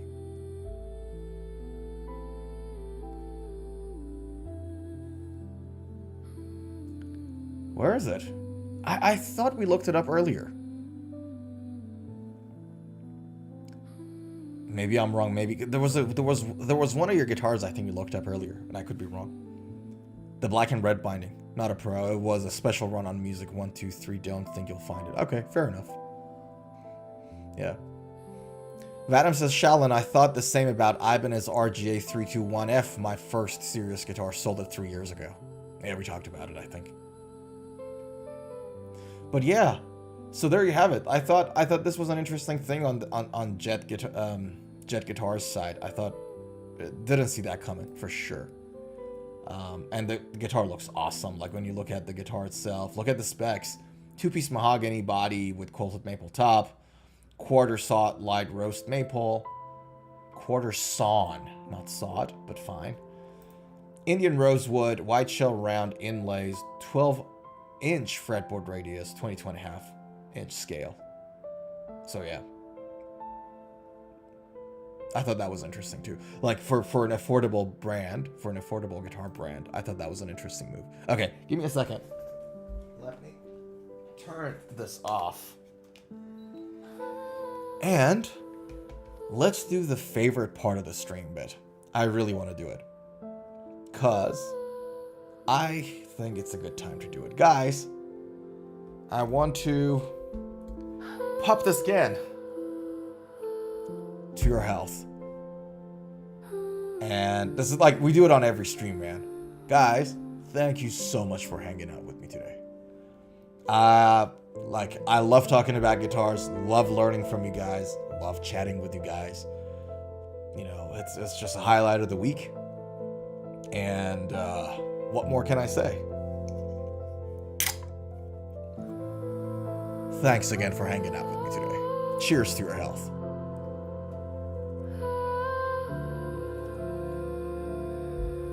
Oh, really? Shall it?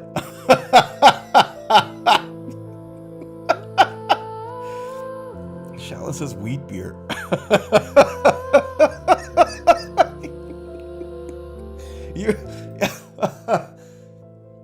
You're really holding on to that line, huh?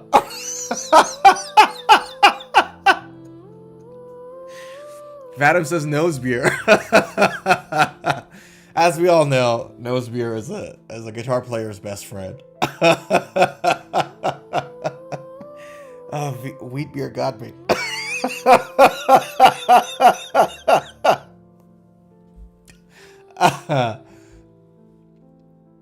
Damn. It kind of is, though, if you think about it. I mean, green tea is a kind of plant, so.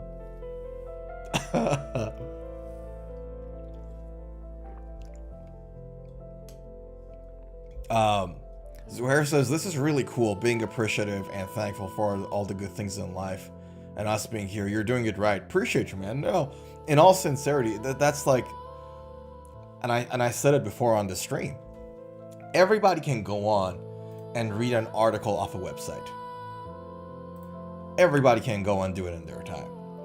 The thing that makes the stream fun, the real magic of the whole thing is you guys coming in, chatting, having a go at your boy, calling him stoned and everything else. So that's the real magic. From that to all the information we exchange and all that, this is the it. Not those articles and specs. So I appreciate you guys joining in. I really, really do. This is the thing that makes it fun. Yeah. Vadim says, have you seen those nose beer stories? No, I'm not really active in that part in that world, to be honest with you. Shallon says, lift the pinky while drinking. How chic of you. Would you believe me if I told you how much it pains me? This is how my hand naturally holds itself. And I put a lot of effort when I'm playing the guitar to not have the pinky sticking out. I hate it. I want it close to the neck even when I'm not using it. Economy of movement, right? So yeah, on the drinking, like that's how the finger stands. Or I don't know when I decided to drink like this. But on the guitar, it's an actual pain. I've been doing exercises like this. I'll show you. Like literally, I've been doing this, and I'm trying to bend my pinky without moving the other fingers to sort of do a bit of finger isolation exercise. That's what I've been doing to sort of help it out a little. So I don't know why my hand stands like that. It's not a conscious decision that I made. It wasn't like, all right, you know what? Let me just drink like this.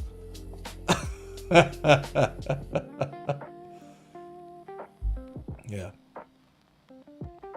Zohair says, when are you subscribing to my channel, Sorenzo? I didn't know you have a channel. Do you post regularly? I genuinely had no idea you had a YouTube channel. Do this. Can I suggest you something? As a guy who's been doing this for 4 years now, like I've been making guitar content for 4 years. And our Instagram channel just grew to 11,000 followers. And it's nothing significant at all. It's not grandiose or anything, but I'll tell you what it is. What I can tell you for a fact is that like the best advice I've got is to make the content so good that the algorithm just shoves it in front of people's faces. And when you interact with channels, they're more likely to see your content. I didn't know you had a channel, by the way. So I'll look you up. Zora says, yeah, I posted guitar covers from 2009 until very recently last year. Gonna post more soon, taking care of some live stuff first. Fair enough. Shaolin asks, what's the channel name? Great question. What is your channel's name, Zuhair?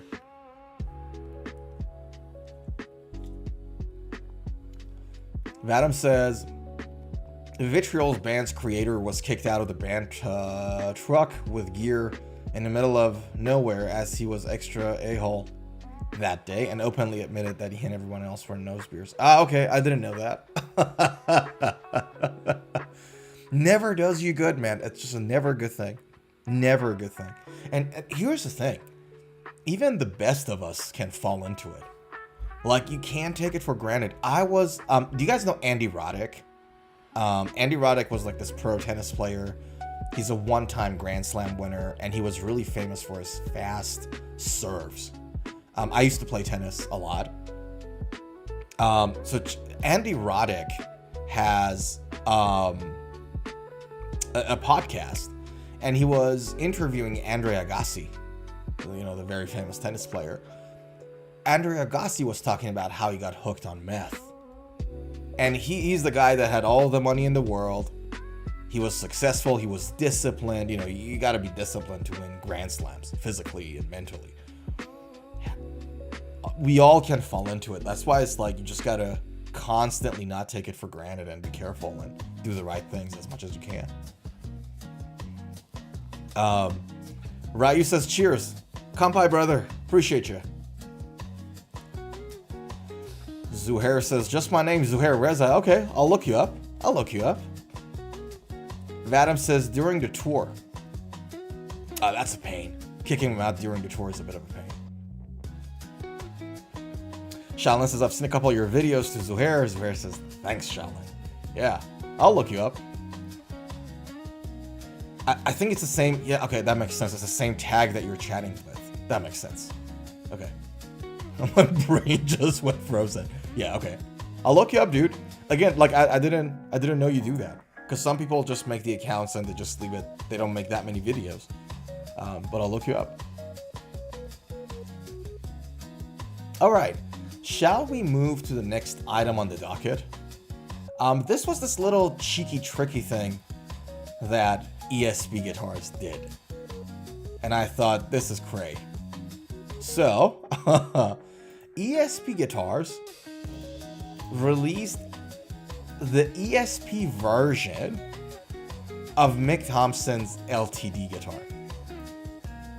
And they did not advertise it or said anything about it on the normal ESP USA website.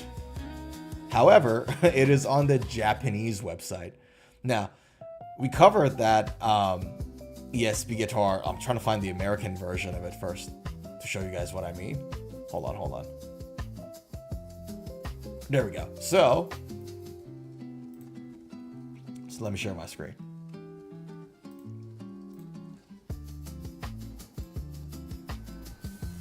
Check this out. So this is ESP America, right?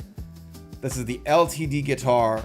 They had this sort of like charcoal satin, the older version of it last year. This year they got the black satin version. It's a 2026 model. The specs are almost exactly the same. Namely, you know, mahogany body, wide ash top, you know, 3-piece maple neck with hip shot bridges, which I like a lot, and we talked about this guitar on one of the older streams, right? And we thought that was it. You know, 2026 it came in. It was that knob, all very good, haha hee hee, until you go on and check the Japanese website of ESP. And then the first thing you see here, it says Mick Thomson signature model, so signature model, right? The release of the signature model, and it was updated on what, Jan 23rd. Yeah. So now if you have a look at this, this is actually ESP now. It's no longer an LTD. And I'm like, okay, well, why only Japan, first of all? Are we testing the waters there before we release it to the American market? What is going on there? Was my question. But that old charcoal color now has an actual ESP model, which I thought that was an interesting move. Did not see that coming, and they didn't advertise it. They didn't mention of it anywhere on their social media that I know of. Yeah.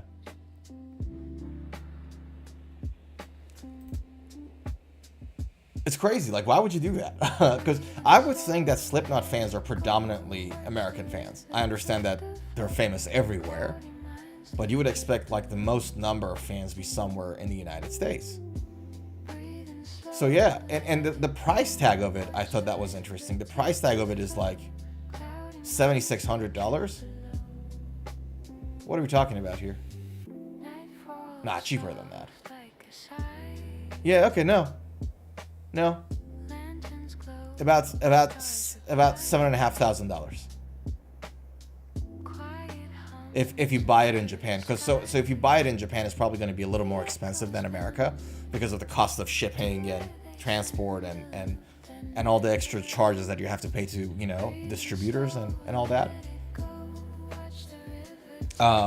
So it's going to be a little bit more expensive in Japan if it's ESP, because if it's E2, if it's made in Japan, that's a different story, and it could very well be. But if it's an ESP, which is made in America, it's a United States made guitar. Yeah, but if you convert it from Japanese yen, this is about $7,600. Pretty expensive. Yeah. Adam says, yep, ESP guitar is my favorite. Yep, I hear you. Shaolin says, how many people buy a Mick Thomson signature? Well, the ESP one, not many. Not with that price tag. Adam says 2. Because everyone wants Red Ibanez or BC Rich signatures, not LTD. Yeah. Yeah, I don't know, man. Even the LTD guitar is pricey. Like, if I look at this, let's check out the price on Sweetwater.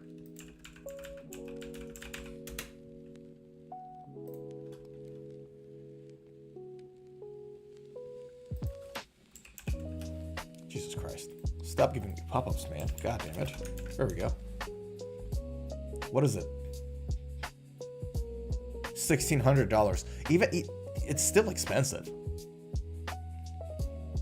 It's still expensive for like a signature guitar with a single pickup, because they only got like one pickup in it. And granted, I'll be honest with you guys, the body design is great. I really dig hip shot bridges. I really like them. And Fishman is great, and it comes with 3 voicings on this Fishman bridge pickup, which is fantastic, right? So the specs are not bad at all. The specs are pretty good.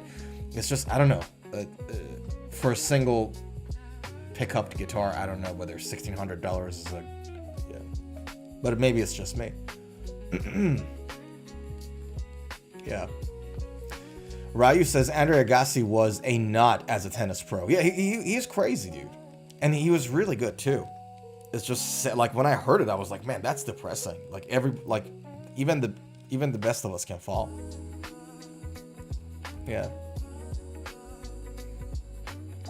Shaolin says 77.5K. What the heck? Yeah, makes sense for the Japanese market. Yeah, I'll just do the why speculate. Let me.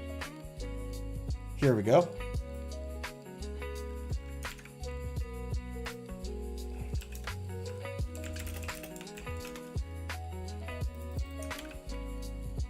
Oh, god damn it. I made a mistake, dude. Sorry. I made a big mistake. I thought 1 Japanese yen was equal to... Okay, sorry, dude. I converted it to Aussie dollars, not to American dollars. My bad, guys. My apologies. When I said $7.6 thousand, it was 7.6 Australian dollars. 1,000 Australian dollars, not American. So in my mind, because I was born in Japan, I do buy Japanese yen with Australian dollars because I live in Australia currently. And here, 1 Aussie dollar is about 100 Japanese yen. So you just get that number and divide it by 100, you get the thing. I completely forgot that I have to convert it to US dollars. So apologies for that. That was my mistake. In US dollars is $4,800. Yeah, sorry, Shalin. My mistake. Zuhair says, I gotta go, Sorenzo. Be safe. Take care. Bye, all. Take care, man. Good to see you. Nice to see you today. Take good care of yourself. Yeah. Ryu says, Japanese-made guitars are getting expensive. Honestly, every guitar. It feels these days, every single guitar feels like it's getting expensive. Yeah. Vadim says the old ones are iconic because that band was at its highest then. Red Ibanez was very iconic. Yeah. Well, look, BC Riches, and you brought up the BC Riches earlier too. They're really iconic. The new models, like the new Made in India models, apparently suck crazy. I only played with the Gunslinger briefly at a store. So the BC Rich Gunslinger, let me find it for you. BC Rich Gunslinger. I played with the white one, like a cheap white one.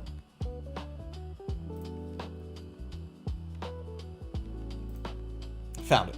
Okay. So imagine this guitar was white. Oh, there we go. You don't have to imagine it. It's this. Right? Made in India, about $600-700 US dollars, just about like 1,000 Australian dollars, right? And it was a horror show. It was a complete horror show, so bad. The frets had like sharp ends. And I haven't heard that many good things about the new affordable batches that are made in India. So yeah, you're right. They were so iconic. Gunslinger is an iconic sort of like 80s shred, 90s things models. I myself, I'm a massive fan of the Warlock shape, by the way. If I can find a US made white Warlock, there's a white Warlock with a beautiful binding. If I can find a hardtail version of that, like, I'll be very tempted to buy. So think of this guitar. Maybe it's this one. Not quite this one. There was a US made model like this. So imagine this if this was a hardtail. Let me see. It's on Andertone's website, by the way. So imagine this guitar, but it doesn't have a floating bridge. If I can find something like this, I'd be extremely tempted to buy. I'm a huge fan of the shape of this body. So iconic. But my goodness, my gosh, the new affordable models are so bad. I hated the one that I played with like sharp frets and everything. The reviews weren't that great. Yeah. It's just depressing. Like, such an iconic brand. Yeah. Shaolin says still stupid expensive. We're talking about the MT. Yeah. It is still expensive, yeah. $4,800 is still a lot of dough. Yeah. Vadim says 7.5K, definitely USA. No, 7.5K. I just did the conversion. 7.5 Australian dollars. Again, that was my mistake. Sorry for confusing you guys. Yeah, I should have converted it in my brain automatically. Yeah. Charlotte says no worries. It's probably the we doing the math.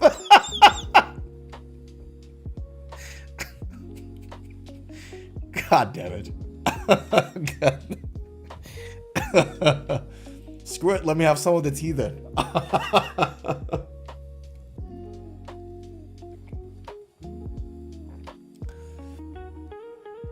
Shaolin says terrible headstock on that BC Rich. Really?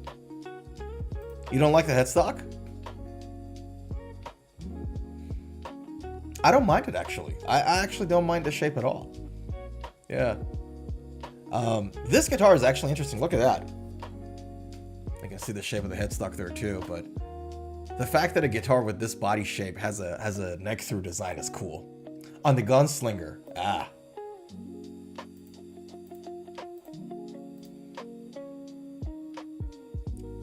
Is that the reverse version of this? I think... No, I think they're the same headstock shapes, no? You tell me if I'm wrong here.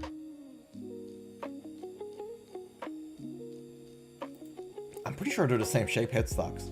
Yeah. But that's fair enough, dude. It's not your cup of tea. It's not your cup of tea. That's all good. Oh, the angle is different, is it? Okay. Fair enough. Yeah, well, I mean, not a great guitar anyways.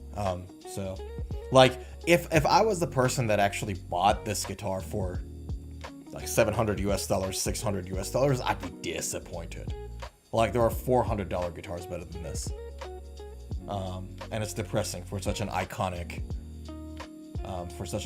design of guitars. But yeah, going back to the MT, yeah, they're advertising it as an ESP on the Japanese website, not even an E2, which is usually, you know, the Japanese-made ESP guitars are usually labeled as E2. So they're really doing a Japan-only badge from the looks of it. So that, I thought that was interesting. I did not see that coming at all from ESP, which is again really interesting. Can I let me, before we jump to the next item, let me just briefly bring this guitar up to you guys as well. Like, I saw this and I thought, I didn't know ESP did that either. They probably have done it for a long time, but I didn't know that they did it. I didn't know that they also had a dig at Les Paul Jr. I mean, they clearly do. I didn't know they also had a dig at Les Paul Jr. Very simplistic, string through, single pickup, you know what I mean? Like a very simple, minimalistic Les Paul shaped guitars. And I didn't know they went down that route too, which I thought that was interesting. What is that, like a set neck guitar, right? Yeah. There's like a recent thing I discovered. They've probably been doing it for ages, I just haven't seen them. Yeah, I thought that was also an interesting find for those of you who are interested. Doesn't have the bells. Vadim, let me show you that Kiesel thing. It just keeps coming to my mind because we look at guitars with Les Paul shapes. Kiesel Les Paul shape guitar.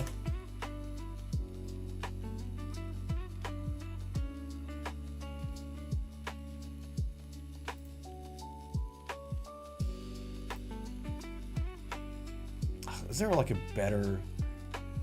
Okay, so that's a good photo. That's not a Les Paul shape. Hold on. That's not a good photo. Can I get a Les Paul shape Kiesel, please? That'll be kind of nice.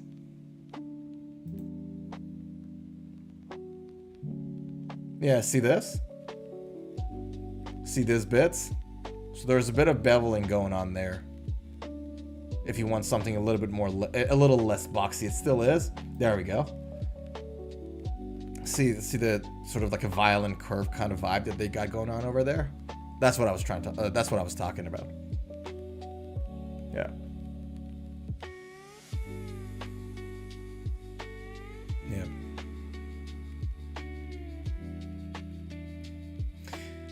Shaolin says, nice catch with the pinky on the gunslinger.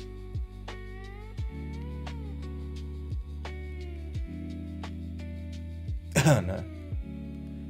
Shaolin says, BC Rich did a bolt-on neck design that was very unique. It was bolted on the body, and you had like a set neck feel next to the body. They call it the Invisibolt technology. Didn't know about that. Okay, let's look it up. BC Rich Invisibolt. Ooh. Ooh. Oh, look at that. So you get the shape of the headstock, and you route the shape of the headstock into the body, and you have a set through neck. This is awesome. Thanks for sharing, dude. This is great. I didn't know they did that. Look at that. Damn. What a good idea. What a good idea.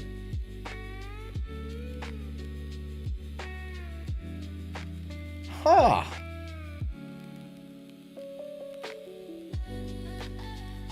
And they did it on some of the Kerry King looking guitars too. Oh, this is a perfect. See that? You got the headstock shape. And then you got the headstock shape. So that's the neck, basically. This is awesome. All right, let's look it up. I'm hooked. Your boy is hooked. So which models exactly got it though, I wonder? Do you know, Shalon, which specific model actually got it?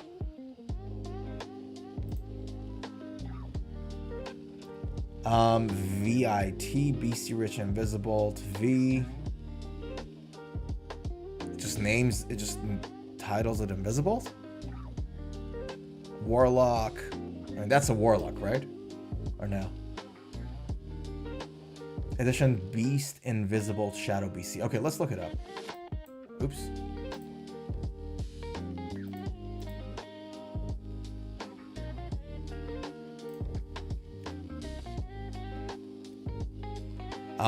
Shaolin says the bolts were under the pickups. Ha! Okay, so it's a set through. You bolt it under the pickup. That's an insane design. Okay. Vadim says, yeah, it's okay. Reminds me of something. Still not a Les Paul guy. Though I respect that fat necks and fat bodies bring more tone. Right. Oh, we're talking about the Kiesel. Yeah, no, fair enough, dude. Shalon says it was early 2000, not anymore. They made a whole lineup. Okay. That's a crazy design. I wonder why they stopped it. This probably added to the production cost and time, right? It sure did. Like this move comes with its own complexities. But like you say that, let me like get it. Okay. Shalon, are you sure this was bolted? Again, you know more about this guitar than I do, so I'll take your word for it. If it was bolted, where are the screw holes on this? Are you saying that the screws didn't come out from the other side? It was just embedded in the wood on the other side from like the inside of the pickup hole?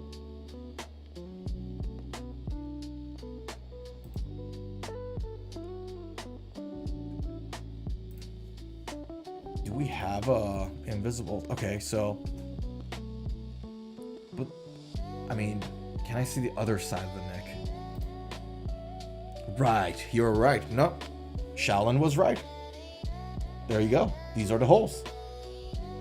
This goes inside the body, under the pickup hole, and gets screwed to the body. Ha! What a design.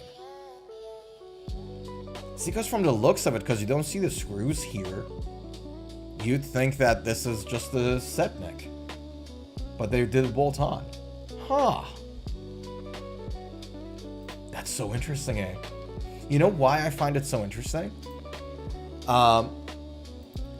Well, obviously, if... Jesus Christ. Sorry, guys. Give me a second.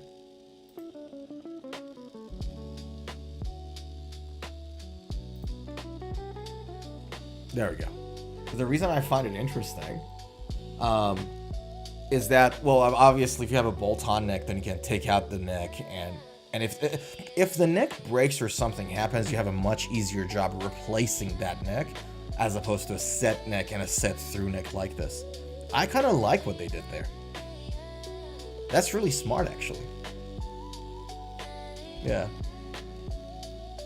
Shaolin says under the pickup on the other side. I know exactly what you're talking about. You unscrew the pickup, take the pickup out, and then the screw hole to connect it is going to be under there. No, I know what you're talking about. That's a smart design. I love it. I love this. I didn't know they were there. Adam says pretty extreme. Yeah. It's like long black metal tenon. Yeah, no, really extreme. And I'll dig the inlay on these models too. So, wonder, how much do they sell for? Let's go to Reverb.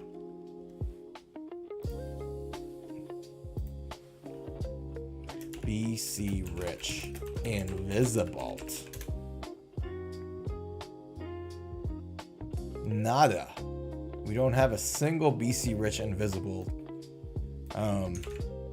guitar for sale. How much did they sold for? Like, I don't know. I don't need to know like the immediate.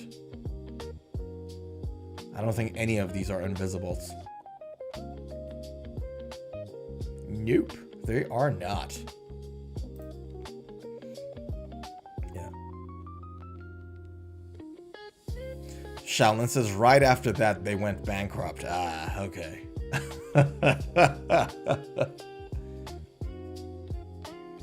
Insane, huh? For such an iconic brand, too. Then here you have like AliExpress, BC Rich Special Shape. These guys don't even care, just... Vadim says ESP had something like that, but not that extreme, called Cyber Joint. Ah, okay, let's look that up, too. Cyber Joint.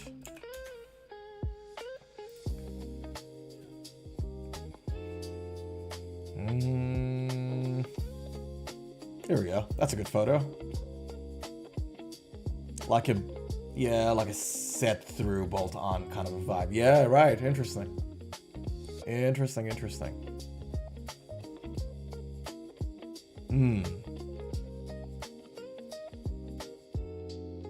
There we go. That's a good photo too.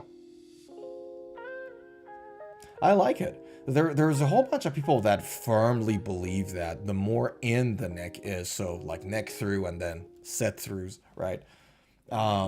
There's a better transfer of, you know, guitar vibrations and resonance towards the neck, so it improves the sustain. Some people swear by it. The reality is that like it's not the only factor that impacts sustain. I don't know if it does. I tried on different guitars. You know, so I'm totally agnostic to that, to be fully honest with you guys. Yeah.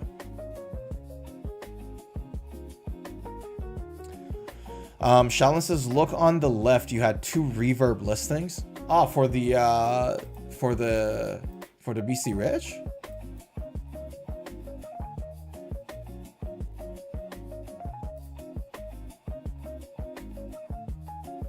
Okay, so let's search for it again. BC Rich Invisibolt for sale.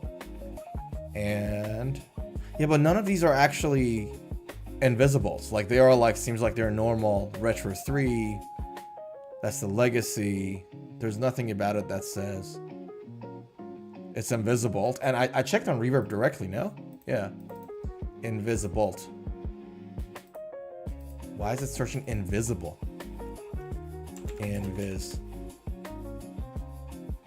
There you go. Okay, so there's an invisible, Jesus Christ, Invisibolt Speed V. Is it actually? Can I see the back of the guitar? Or are you lying to me? That's the same guy selling it, by the way.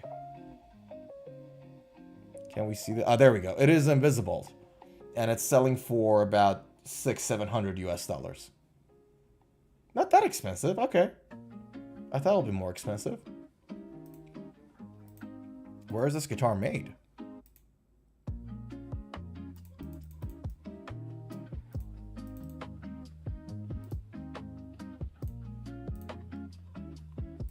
It's a Chinese guitar, though. Yeah, okay, so that's a $700 guitar, Invisibolt guitar. This is a Chinese-made BC Rich. Yeah.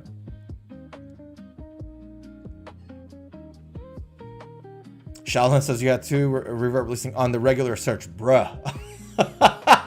Well, where? Where was the reverb listing that says Invisibolt? You're talking about this and that probably, right? That's the only 2 that I can see here that were on Reverb. All right, let's look them up. I don't think either of them, any of them are Invisibolt, actually. So that was the $800 one. Let's look it up. In Poland.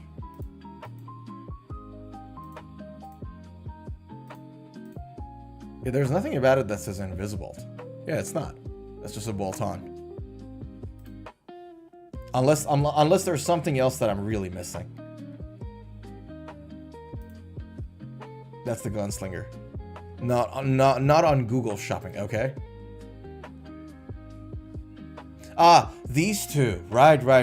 You're right. The two that I just looked up on Reverb were showing up here already. That's what you're saying. Yeah, you're right. You're right.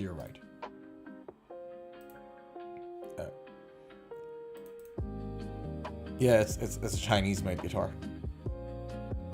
You really need to cut down on the weed.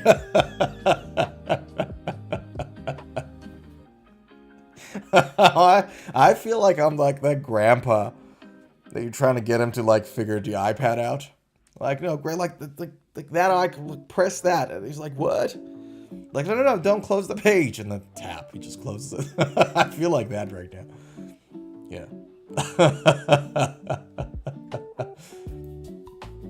But yeah, like that crazy stuff, hey. Thanks for bringing that up, by the way. I didn't know this thing called Invisibolt existed. I had no clue. Completely agnostic to it. So, appreciate you bringing that up. It looks... okay, I gotta give it to them. It looks insane good. I don't know how I feel about the more affordable BC Rich models quality these days. But that looks awesome. Like, I like the shape of that headstock and all of that combined. So that looks really good. All these beautiful things, man. All this, the story of BC Rich is a sad story overall, honestly. Going from like that being that iconic. By the way, guys, check this out too. Before I close this, I really dig this. Looks really good. It's like a 3-piece maple neck. What is that? Carbon rod reinforcements? Look a little too thin for it though. But yeah.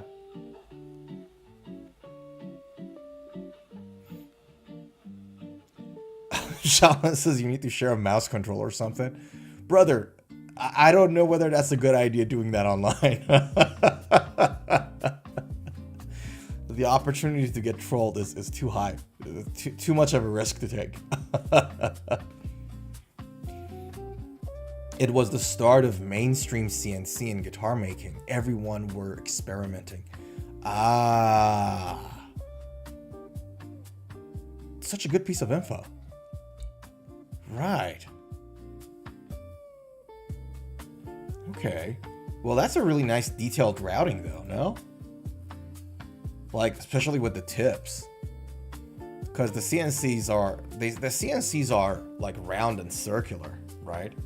So they probably got like something really like more fine to be able to get these like pointy bits of the headstock shape routed on the body.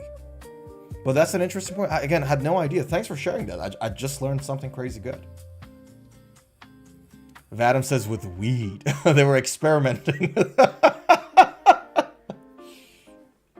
I should send BC Reach some of these. Can you imagine doing that by hand? Yeah, it's going to be a painful experience doing that by hand for sure. No, but that's a good point you brought up. Because I can imagine, like, you know, CNC machines come down and become more, like, popular and different workshops have them. And if you're, like, you know, you're an artsy type person that, you know, you make guitars, you want to experiment with few things at the very least. And that's just fantastic. Like, again, it's a great piece of info. I like the idea that they've got their headstock shape sort of, like, routed in there. You know what I mean? I really like the idea. Yeah.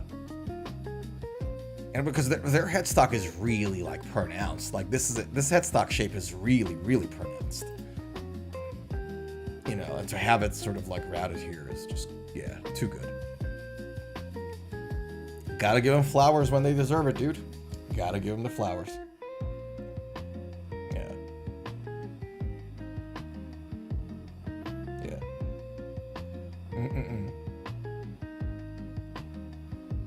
Yeah, interesting how, I wonder, I genuinely wonder, because, like I said earlier, I don't know how much impact does, having a set through neck actually have on the sustain. Like if you consider 3 categories of guitar necks, right? You have the bolt-on guitar necks, which the neck is screwed to the body. You have the set necks, which the neck is glued to the body. And then you have the neck through, where like the neck is just one long piece of wood and then 2 wings on either side come in and make the body, right? And always the sort of consensus seemed to be that with the neck through designs, it's just like you get much better sustain out of that guitar, because like I said earlier, the vibrations in the body's, wood grains and the neck transfer to each other a lot better, so you get a better sustain and a better tone out of it. Even if that is true, I wonder, other than like aesthetics and look, I wonder what purpose this sort of like half neck through, set through kind of a neck vibe, you know what I mean? Because this doesn't go all the way till there, it just goes like till here and then gets screwed over, right? Other than the looks and the aesthetics, I wonder whether that was like, there was another like purpose behind it. Because BC Rich is not the only brand that does something like this. Like, you have set through guitars. I know Jackson's do it. I know other brands do it. I wonder what purpose it actually serves. Yeah. Like, was that just an experiment on the looks? Because here's what I know it doesn't do. It does not bring the cost of production down, comparing with a normal set neck, and especially the bolt-on neck. The bolt-on neck is the cheapest one to make, and the cheapest one to maintain, the easiest one to make and maintain, right? So we know for a fact that it wasn't on like just to bring down the cost. We had bolt-on necks on Fenders, since the 50s. So I wonder what was the reason like behind this move by some of these workshops. Yeah.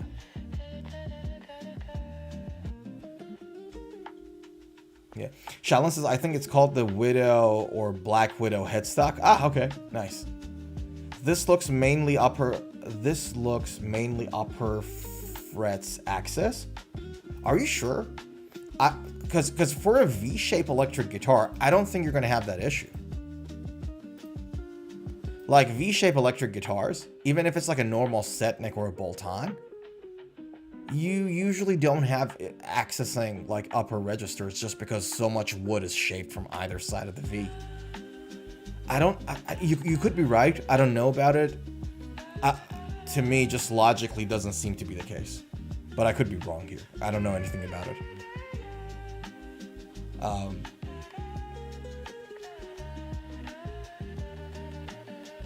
Shalon says, look at the neck joint and then check Gibson. No, I know what you're talking about. Look, if you have a set through neck or a neck through guitar, you have the luxury of not having a guitar heel, because you don't have a neck body joint as such in that area. I know exactly what you're talking about. So that I completely understand. What I'm saying is that so let's try this. Let us go and check out Gibson, and I'm gonna go on and find a V shape. Actually, you know what? I'll do it with the other browser, because that was faster. So here we go. Flying V.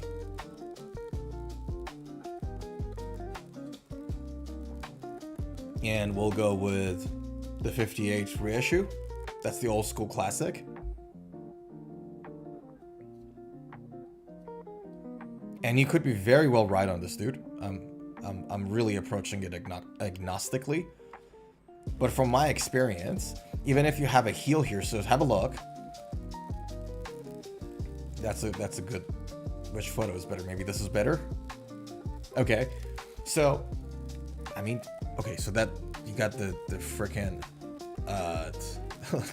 sort of like the strap button here. So that maybe is not the best example.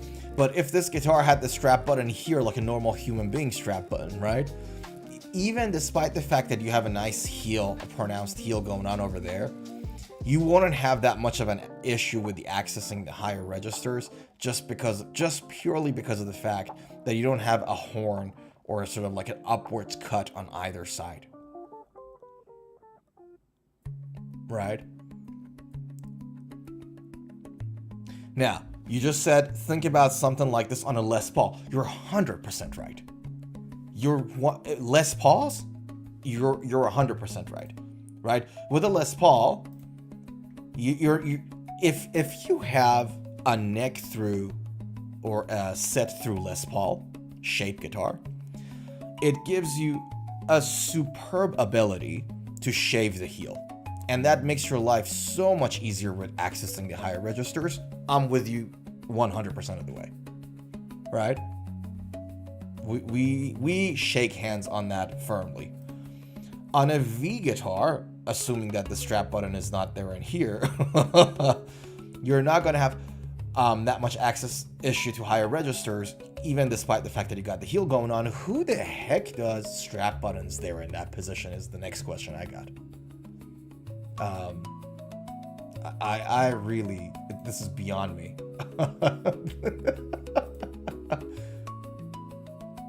Why? Why do that? Huh. I mean, they fixed it in the 70s models. I know for a fact that 70s models have a proper placement of those. And a better placement for the input jack, by the way. So yeah, there we go. So see the 70s? It got it here. And again, despite the fact that it got a heel going on there, you're not going to have that much access issues here. Yeah.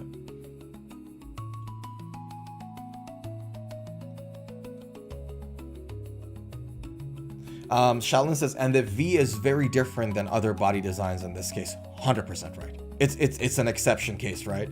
The heel has less of an... Yeah. No, I think we're saying the same things, dude. I think we agree on the same thing.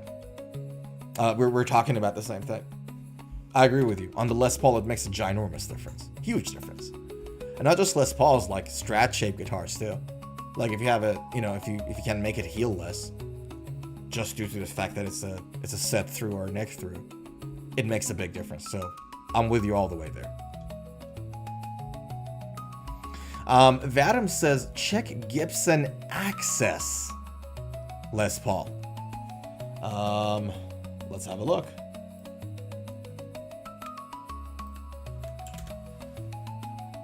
Gibson Axcess Les Paul.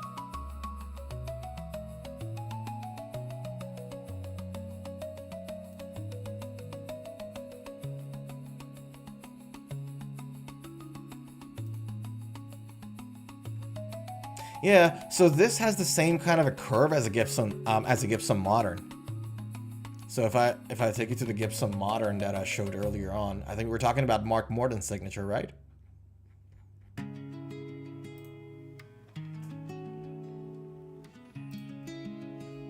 Same thing. Give me a close-up. Can I get a close-up, please? Doesn't look like they got a close-up. All right, fine. Same kind of vibe. A little different with the neck. So you got a sort of like a thing going on here on the heel. Whereas with this one you don't you? You don't have that.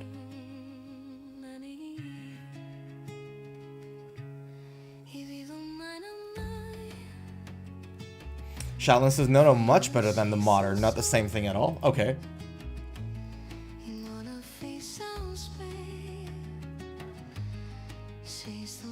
So this is a real neck through is what you guys are saying to me.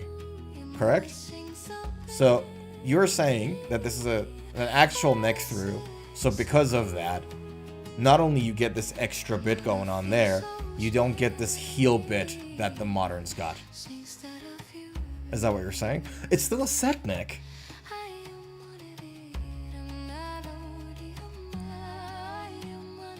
Okay. Could you help me understand why is it so much better than the Modern? What is it about it that makes it better? Could you help me understand that? Okay, so let me bring this in. Gibson Axcess Les Paul neck design. Specialized heelless neck joint.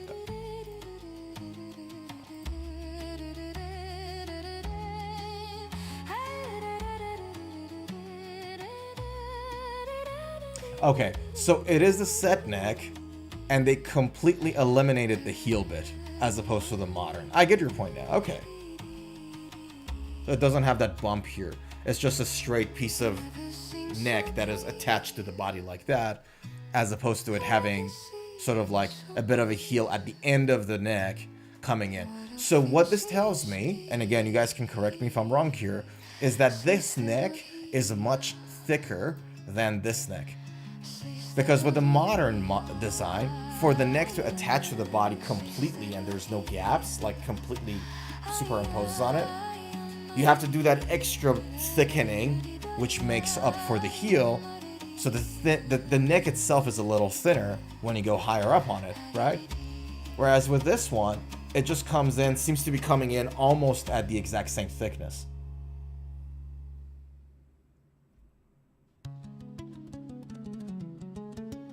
Is that accurate? Shaolin says, nope, it's still thin-necked. Probably 60s profile. Okay. I gotta look this up then. Fair enough, man.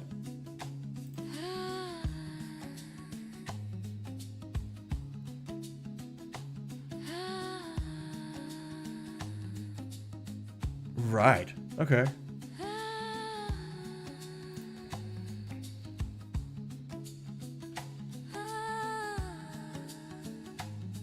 Interesting. There's Shaolin says there is one signature guitar with this neck. Ah, okay.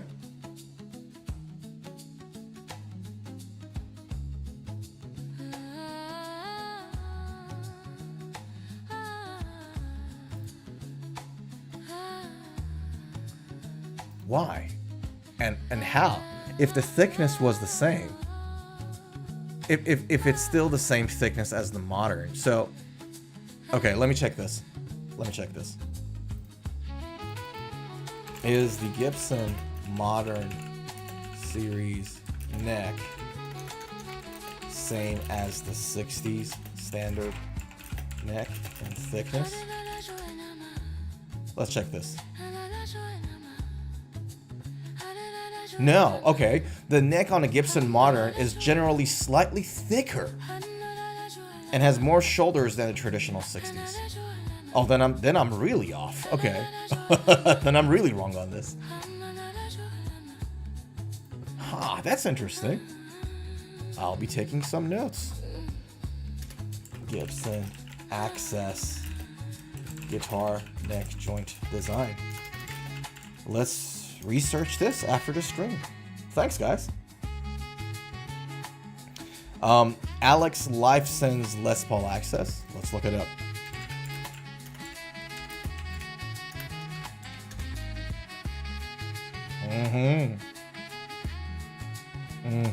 Okay.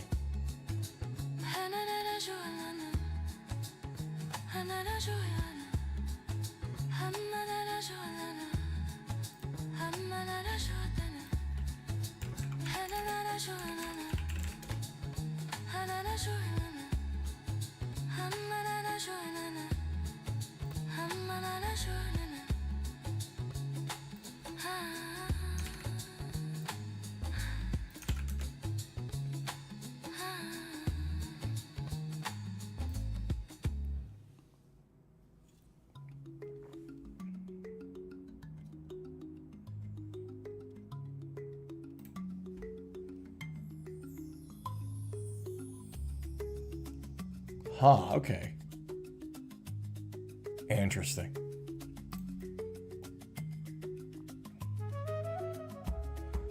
Tell me about it. 22 frets, mahogany neck, fine. 43mm nut, fine. Glued in, set neck, Axcess contour heel. Okay.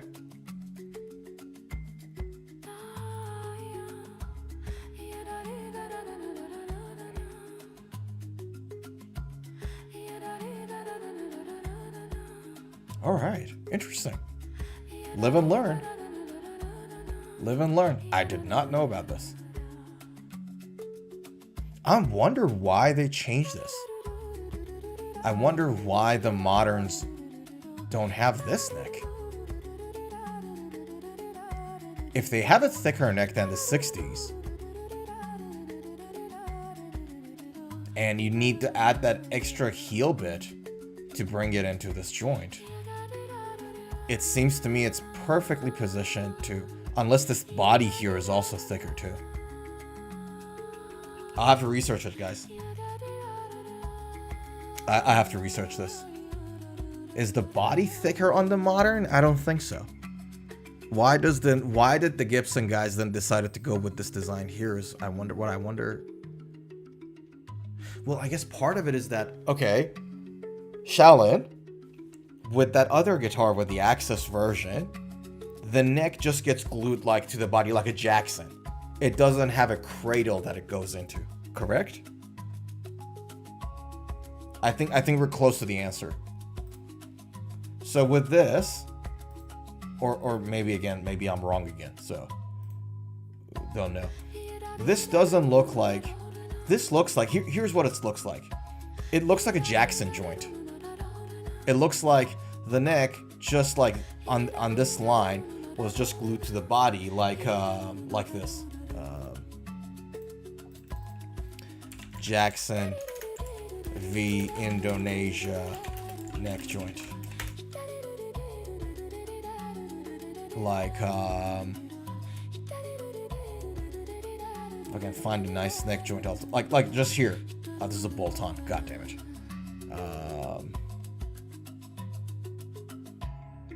Nah, I can't even find a single photo. Okay, so hold on. Jackson v Corey Bailu. Neck. Okay, so see this? This guitar, the neck bit doesn't go into a cradle in the body. It just gets glued on this line where you see that segregation from the black line, the black side and the maple side. Right? I have a feeling, and I could be wrong again, I have to research this, that this neck is also jointed just like straight without being in a cradle, and I could be wrong. Vadim says belly cutaway and volute is fun on those two. Yeah, 100%. 100%.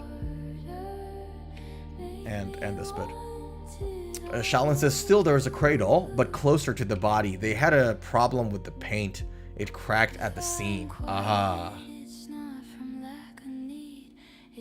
Vadim says nobody does it without a cradle. Can't be. Okay. I gotta research this guitar, guys. I think it's best for me not to talk about it more. I'd love you guys to teach me about it. So if you got more to say about it, for the love of God, please do. But I'm gonna have to research this guitar. They had a cradle closer to the body, but they had a problem with the paint. It cracked at the seam.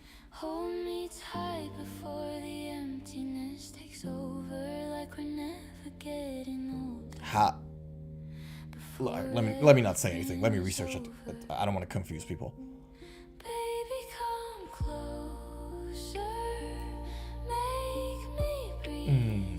So interesting. Guys, both of you, Vadim and Shaolin, thanks a million for teaching me something new today. I just loved it. My brain is like stimulated, ready to go. So that's great. Shaolin says, "Okay, can't keep teaching you today. It's 3 a.m. Catch you next time." Vadim says it's 4:13 a.m. for me, lol. Thanks the world for joining, guys. Thanks a lot. Like, man, that's crazy times. Both of you go get some sleep. Go get some sleep. Drink some wheat tea. Vadim, you do your nose beer, and you guys go and sleep tight. Good night, Shaolin. Stay safe, brother. Good to see you. Take good care of yourself. I'll see you next. Stay a little closer. Don't explain a thing. Adam says, cheers, dude. Nose beers. It's either that for you or vodka and Red Bull. But I don't think that's the best combination for you to fall asleep, so. Take care of yourself, brother. Thanks so much for joining. 4:13 a.m. is really late. Go get some sleep. Sleep is important. Yeah, appreciate you. In fact, I think we've been on for about 2 hours, 40 minutes. 2 hours and 40 minutes. So we're going to probably leave it here too. I think we covered everything and a lot more thanks to Vadim and Shaolin. So that was an insane stream. It was like, it turned out fun. I hope, like, I know a lot of people were watching. Right now we got 10 people that are watching at the same time. I hope you guys learned about this too. Like, this is the magic of it. And if you know, like, when we cover a guitar and you got some extra info, or even sometimes unrelated, put it in the chat. Everybody can learn. I look at the guitar market obsessively on a daily basis. That's why we have, like, all of these models all of these articles that we talked about today. This was just like me roaming around and looking things up for like 2-3 days. All of the stuff we talked about, and we didn't even get the chance to talk about this. So like, I obsessively look things up every single day on the first and second hand markets, and still there's so much that I have to learn about it. Like, you know what I mean? There's just so much, and there are guys like Vadim and Shaolin with like a wealth of guitar knowledge that share things with me, and it's just amazing. So if you guys also know things about these stuff, share it in the chat. Everybody's gonna learn, and you know, worst possible case, you don't know something like I don't, and you learn, you know? You can just have a good fun about it. Vadim says maybe Choco Pie once a month. What do you mix in that is the question.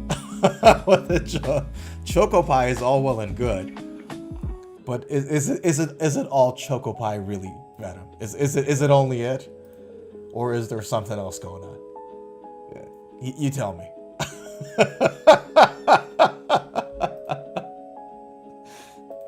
Boy, oh boy. What more can I say, you guys? What more can I say? Guys, we're gonna leave it here. With that said, thank you for hanging out with me today. It's been a lot of fun, and I can't think of a better way to spend my Saturday evening, early Sunday morning. So let's leave it here, guys. I say this at the end of every stream. At the end of every stream, I say it. We are like literally mid-February now, almost. It was Christmas yesterday. We are not getting any younger. We're just not. So cherish these moments. If there's something you love, like playing the guitar, prioritize it. You never know when the curtain closes, man. You love something, 1 hour a day, 2 hours a day, it's mine. I'm just gonna do it no matter what, because I love it. If you got a loved one, spend time with them. If you love doing something, do it. For me, it's the guitar. We work hard during the week. We take so much crap in. You deserve an hour or two a day to do what you love unapologetically. So that's all I say. At the end of every stream, I say it, man. Cherish it. Love you guys. Thanks for joining in. I'll see you in the next video or on the next stream. You guys, take a good care of yourselves. I'll see you in the next. Woo!